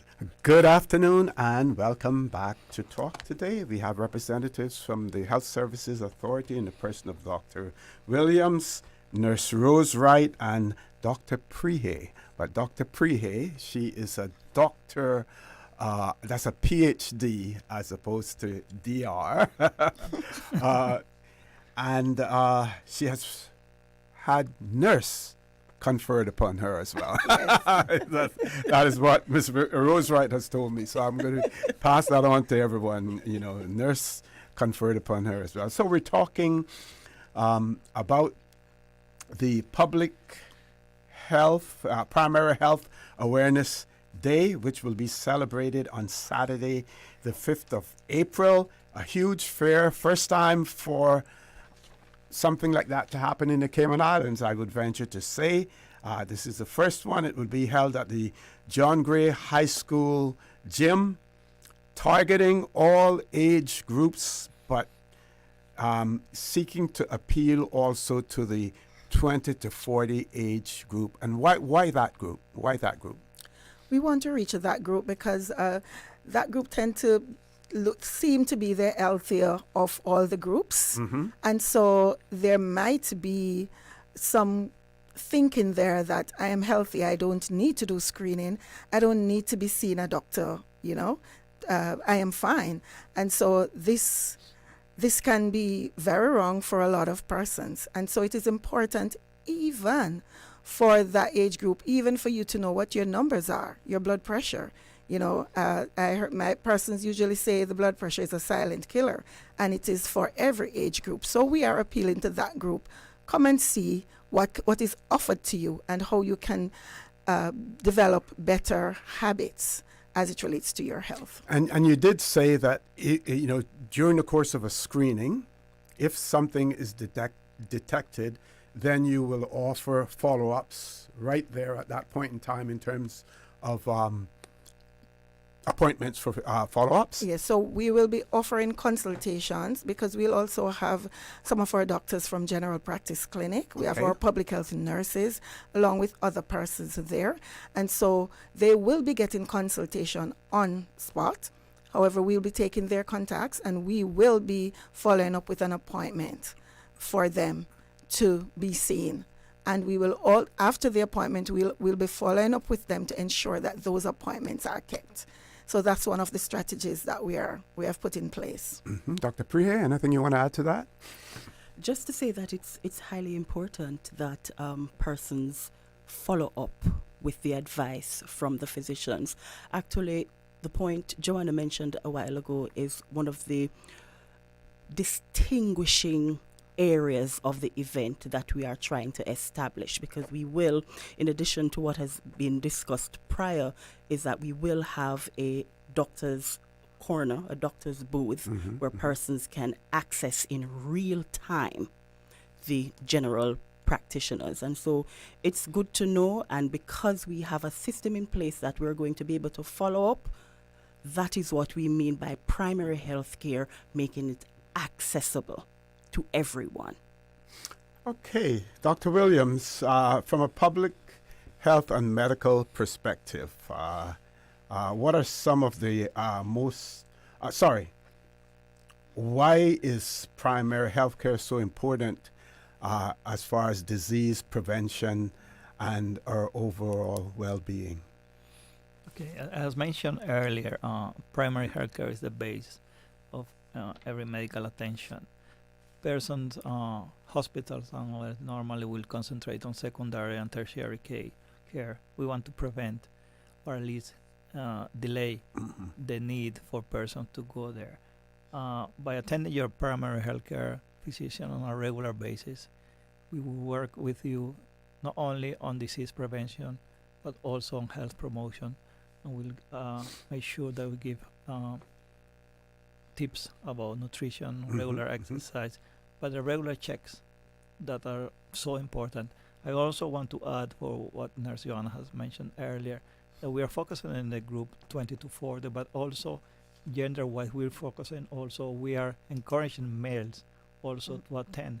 And many studies around the world have demonstrated that men tend to visit doctor less than female, and this is a good opportunity for males also to attend, to know their numbers and also to create a relationship with a general practitioner where they can go and do their regular checkups. The service that we provide in primary health care are many.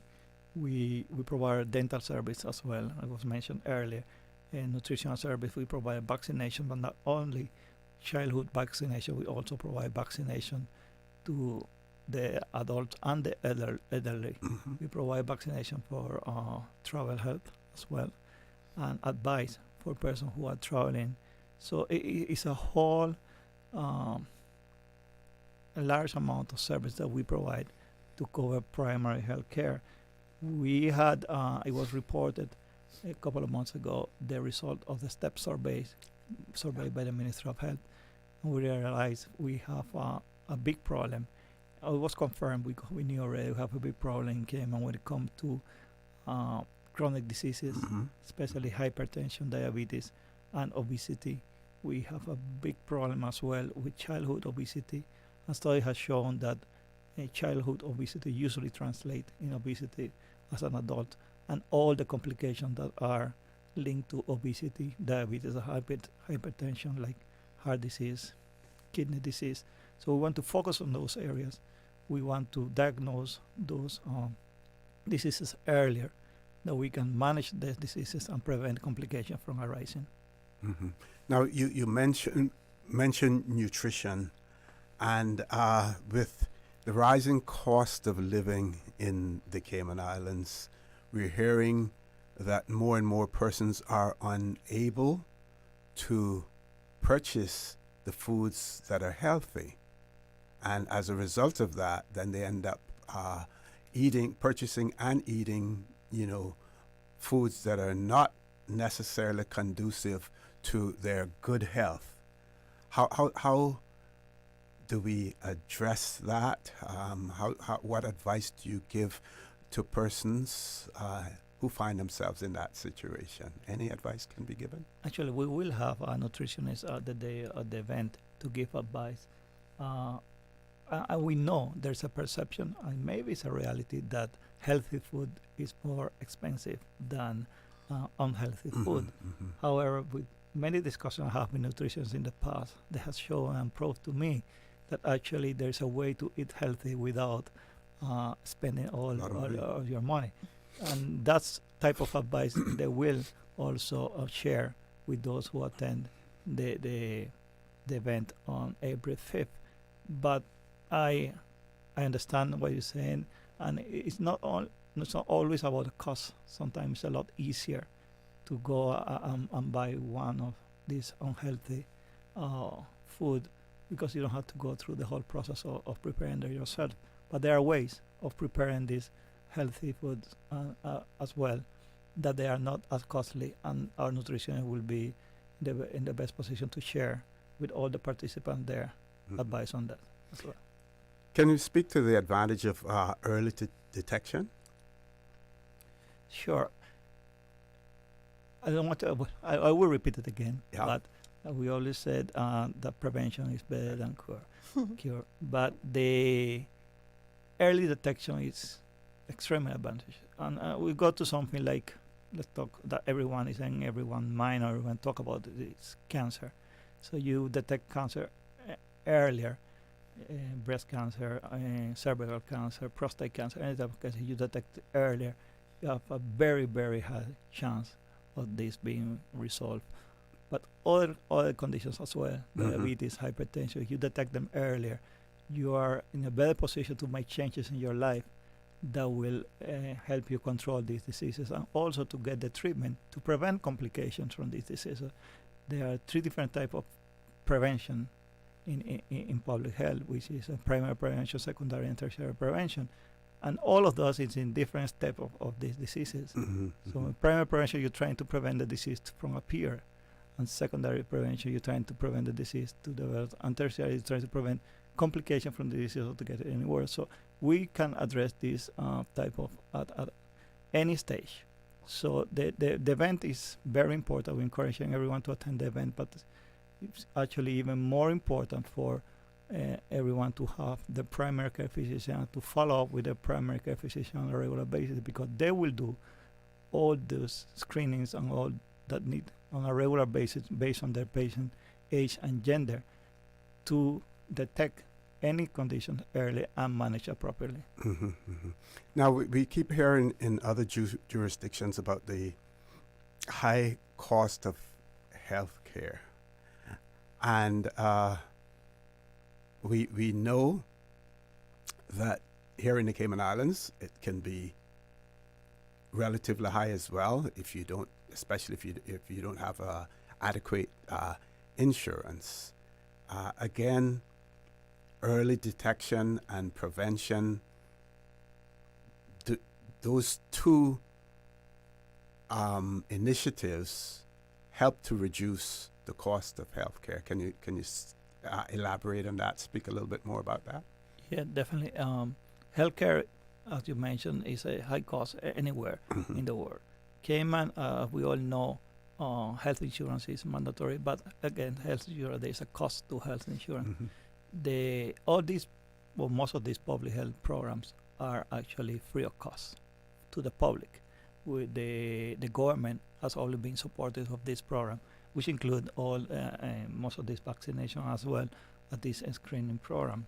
So it will make it will be a lot more costly if there is no early detection and patients have to go through secondary or tertiary care, if they have to go through dialysis for kidney failure, which is extremely costly, or if they need a major operation or radiotherapy or chemotherapy because of the advance of when the disease is detected. That will be very, very, very costly to the patient.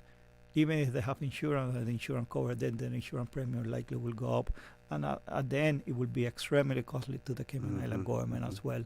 So that's the importance of preventing or early detection of the disease, because you can manage it at primary healthcare level, where the cost will be a lot less for both the patient and to the Cayman Island government. Okay, we're going to take a commercial break. When we return, the conversation with Dr. Williams, Nurse Joanna Rose-Wright, and Dr. Prehay will continue. We're going to talk, switch subjects now and talk about measles, I think, Dr. Williams. Yes. So we know that there's an outbreak in the United States. It's important for us to know here in the Cayman Islands, what to expect, what to do when we travel as well. So don't change that dial. Please stay tuned, because there is very important information that you need to know, especially if you're planning on traveling as well. Please stay tuned. Talk today. We'll be back shortly. Accidents and illnesses can strike without warning. Ouch! When it comes to urgent care, every second counts. At Doctors Hospital, we have a dedicated team of experienced doctors and nursing staff available to you 24 hours a day, 7 days a week. Don't waste time in an overcrowded emergency room when you need urgent care. Whether it's a broken bone, a severe infection, or a sudden illness, trust in Doctors Hospital's unwavering dedication to providing the best immediate care. For complete urgent care when you need it the most, choose Doctors Hospital, located in Georgetown, 16 Middle Road. Easter vacation is just around the corner, and Cayman Airways has added multiple extra flights to some of your favorite destinations, some of mine too. Look here, they got seats available now for booking on extra Easter flights between Grand Cayman and Kingston, La Ceiba, Miami, Cayman Brac, Little Cayman, and you can even catch a non-stop flight to Montego Bay for Easter. Check it out. You can visit CaymanAirways.com, contact a local travel agent, or call Cayman Airways Reservations on 949-2311. And don't wait too long though, because these extra Easter seats always sell fast. Be sure to add your Sir Turtle Rewards number to your booking so you can earn more miles for more free trips this year. Well, I know where I'm going. I'll see you on board a uniquely Caymanian airline for Easter. Stay cyber secure with Cayman National. Here are a few tips that will benefit you. Ensure to log out completely when you finish any online banking activities. Be aware of phishing attempts and only click links from trusted sources that are sent from your device through emails and messages. Remember, Cayman National will never ask you for your credentials. If you suspect a fraud attempt or that your account has been compromised, please immediately contact our customer support team at 949-8300. Freedom, Cayman Brac. Freedom, Little Cayman. Soft breezes, blue waters, no traffic. Unwind and rejuvenate your mind, body, and soul. Sister Island Staycations, a taste of freedom. Discover all that our sister islands have to offer.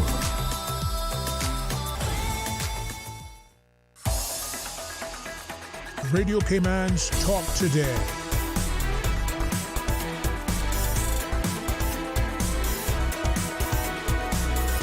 What is on your mind, Cayman? Good afternoon and welcome back to Talk Today. It is my pleasure to have in the studio with me this afternoon Dr. Williams, Nurse Joanna Rose-Wright, and Dr. Prehay. We're going to be talking about measles. And Dr. Williams, the worldwide situation as far as measles is concerned, where are we? Okay, yes.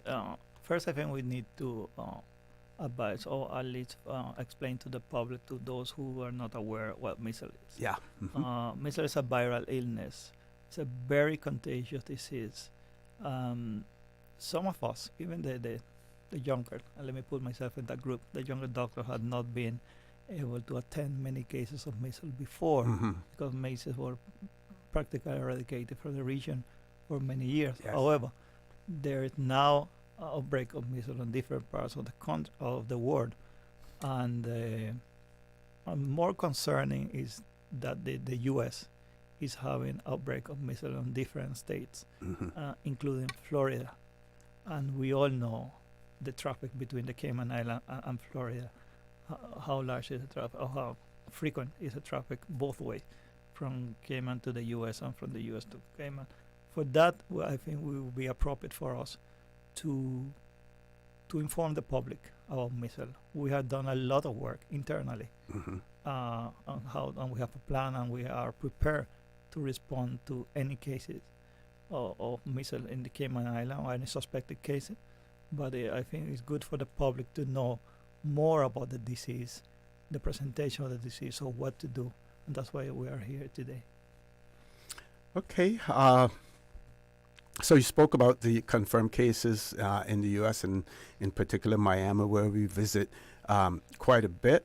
We want to talk about the MMR vaccine, but before we talk specifically about that, I would like to get your observations in terms of after COVID and all of the misrepresentations, misconceptions about vaccines, whether or not those misconceptions and misinformation has impacted or have impacted people's willingness to be vaccinated.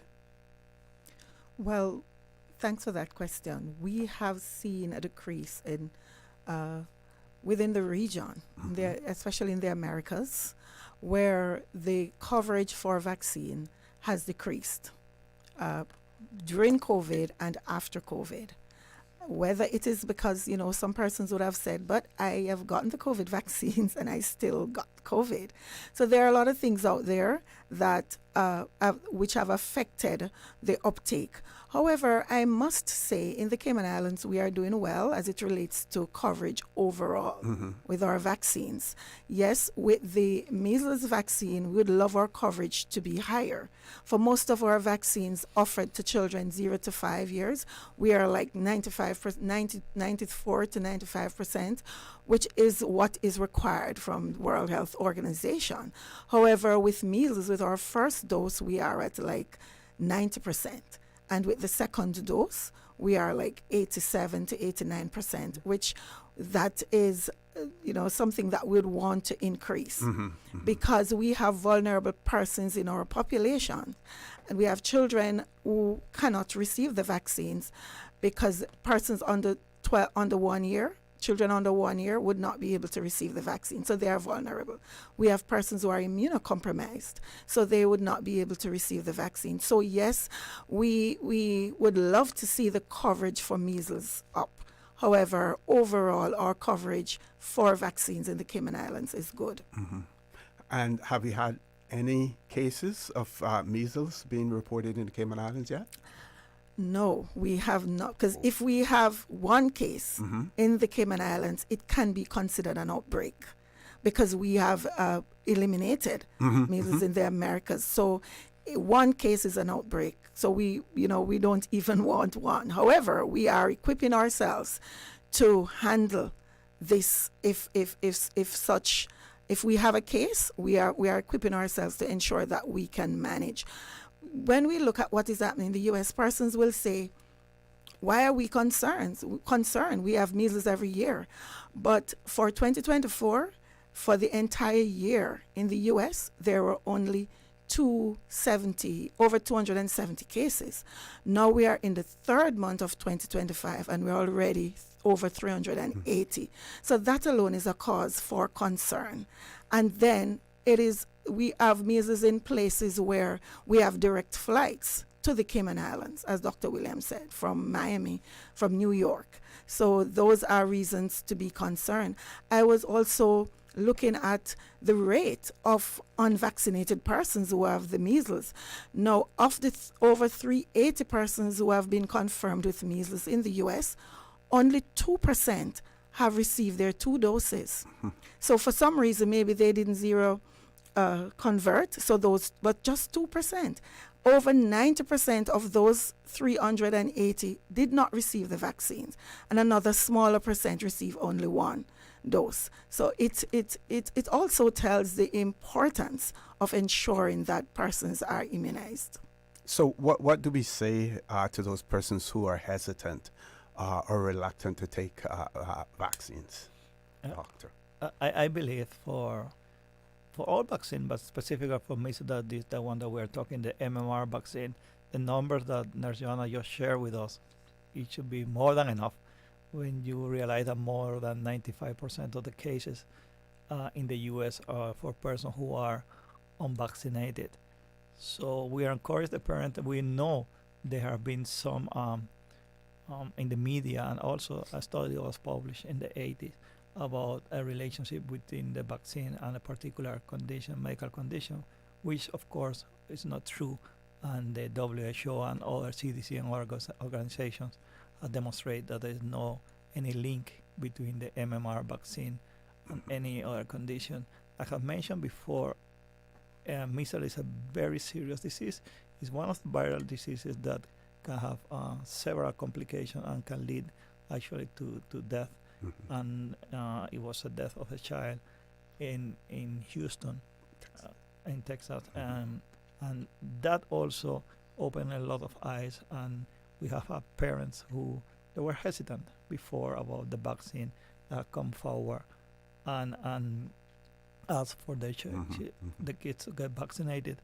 We have the vaccine again free of cost for anyone that will come forward. We offer different clinics for the children to get the vaccine, and also they can discuss it with their public health nurse, with the pediatrician. We're always open to give this vaccine. I also want to talk a little bit about measles, because I mentioned the symptoms. Yes, I mentioned before that it's not a condition that most of the younger physicians have not been in contact opposed to. So it's a viral illness, like I mentioned, so the symptoms are similar to most of the viral illness in children, which is fever and a rash. The difference is that with measles, it's usually a high fever in the 40 degrees Celsius, which is like 104 in Fahrenheit. It's a high fever. And also the rash is usually start from the head and go down through the body. And it's important also the conjunctivitis. It's one of the symptoms that's usually associated with measles. And there's a particular lesions that come up in the mouth of the children or the person with measles. It's called complex lesions that are particular seen only in measles. However, the absence of this lesion doesn't rule out measles completely, and the patient still will need to be checked and tested. We do have the testing capabilities here in the Cayman Islands. In the past, a case like that will have to be sent, the sample will have to be sent overseas and will take a week or two for us to get the result. Now we can get the result within 4 hours of any suspected case. We have not got any reported cases in the Cayman, but we have this year 2 or 3 suspected cases that we have investigated, and they have come back negative. So we are confident of that. We have our labs that can do the PCR testing and also the testing for immunoglobulins. So we are prepared. We are prepared in case that we get a case here. As Joanna mentioned, that our vaccination rates are quite high compared to other countries. So we are confident that even in the case that we get a case in the Cayman Islands, it will be very unlikely that it will expand to the level that it's expanding now in the U.S. How is it passed from person to person? It's passed by contact from person to person, usually people sneezing or coughing, but also the virus can survive in surface for up to 2 hours. So actually, it's a disease, and it's very, very, very contagious. Normally, more than 90% that get exposed to the virus will get the disease if they are not vaccinated. With Easter coming up, people will be traveling. Then we have the summer coming up as well. Can we talk about some of the precautions that people need to take? Can we speak about immunization cards, vaccination cards? There are some countries, depending on where they're planning on travel, that the authorities will require for you to be properly vaccinated and everything? Yes, there are. I think the first preventive measure that we advise will be for vaccination with the MMR vaccine, preferably with both doses of the vaccine, because they will give you protection, almost 100% protection. But you mentioned earlier about COVID, and something that COVID actually we learn from COVID is how to, when we travel, like to wear a mask when we are in these public places, to wash our hands regularly.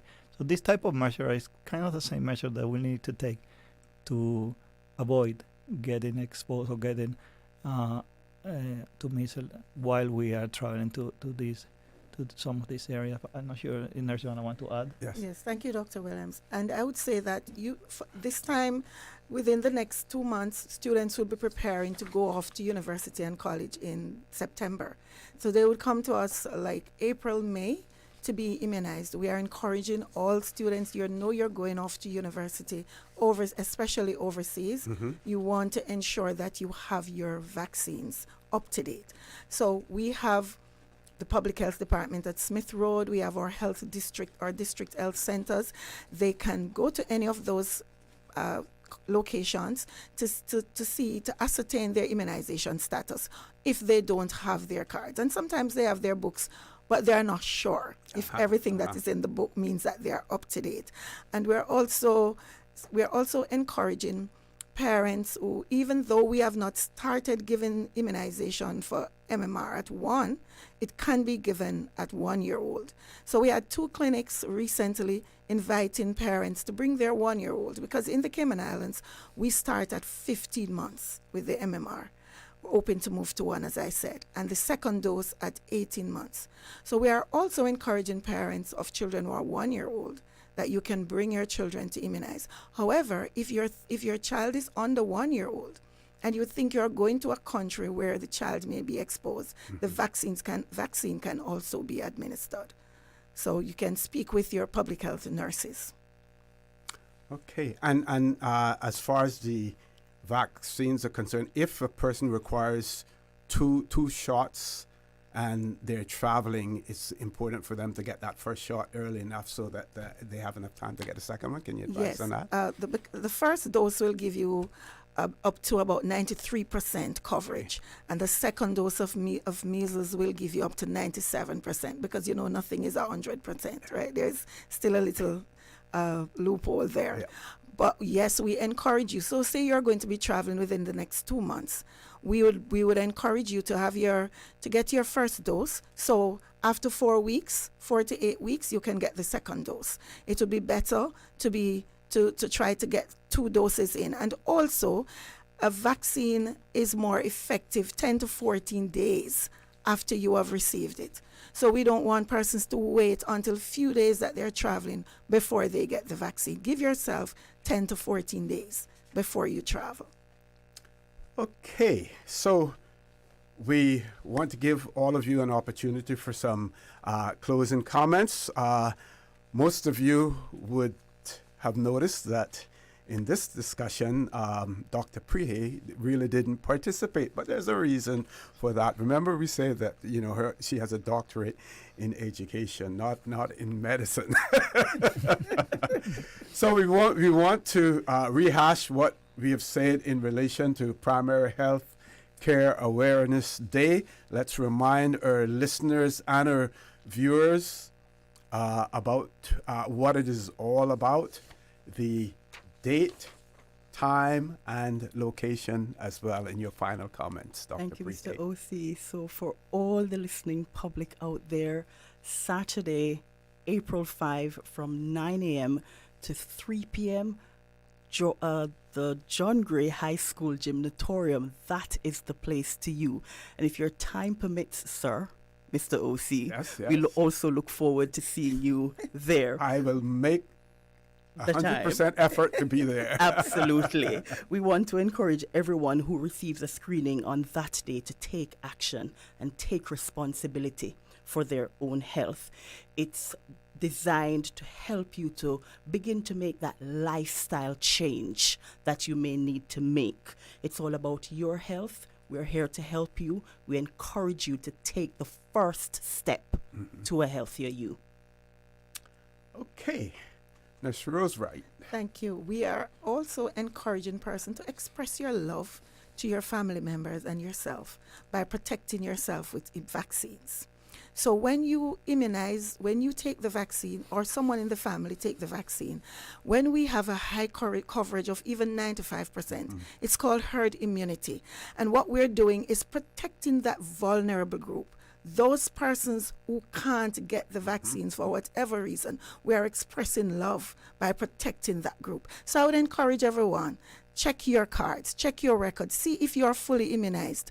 And even on the 5th of April, you can come on and get your vaccines because we will be there waiting for you. We're looking forward to having you making the right decision for yourself and for your family. And those students who are either returning overseas to school or just going for the first time, words of advice to them? And also for you maybe you don't have your immunization record, you can visit any of the District Health Center or the Smith Road Health Center to ascertain what your vaccination status is, because now is the time to check your vaccination status to see the vaccines that you will need before you go off to college. You may just be going to one of these areas where we have measles outbreak or other outbreaks of diseases. So please check with us and we will be able to advise you accordingly.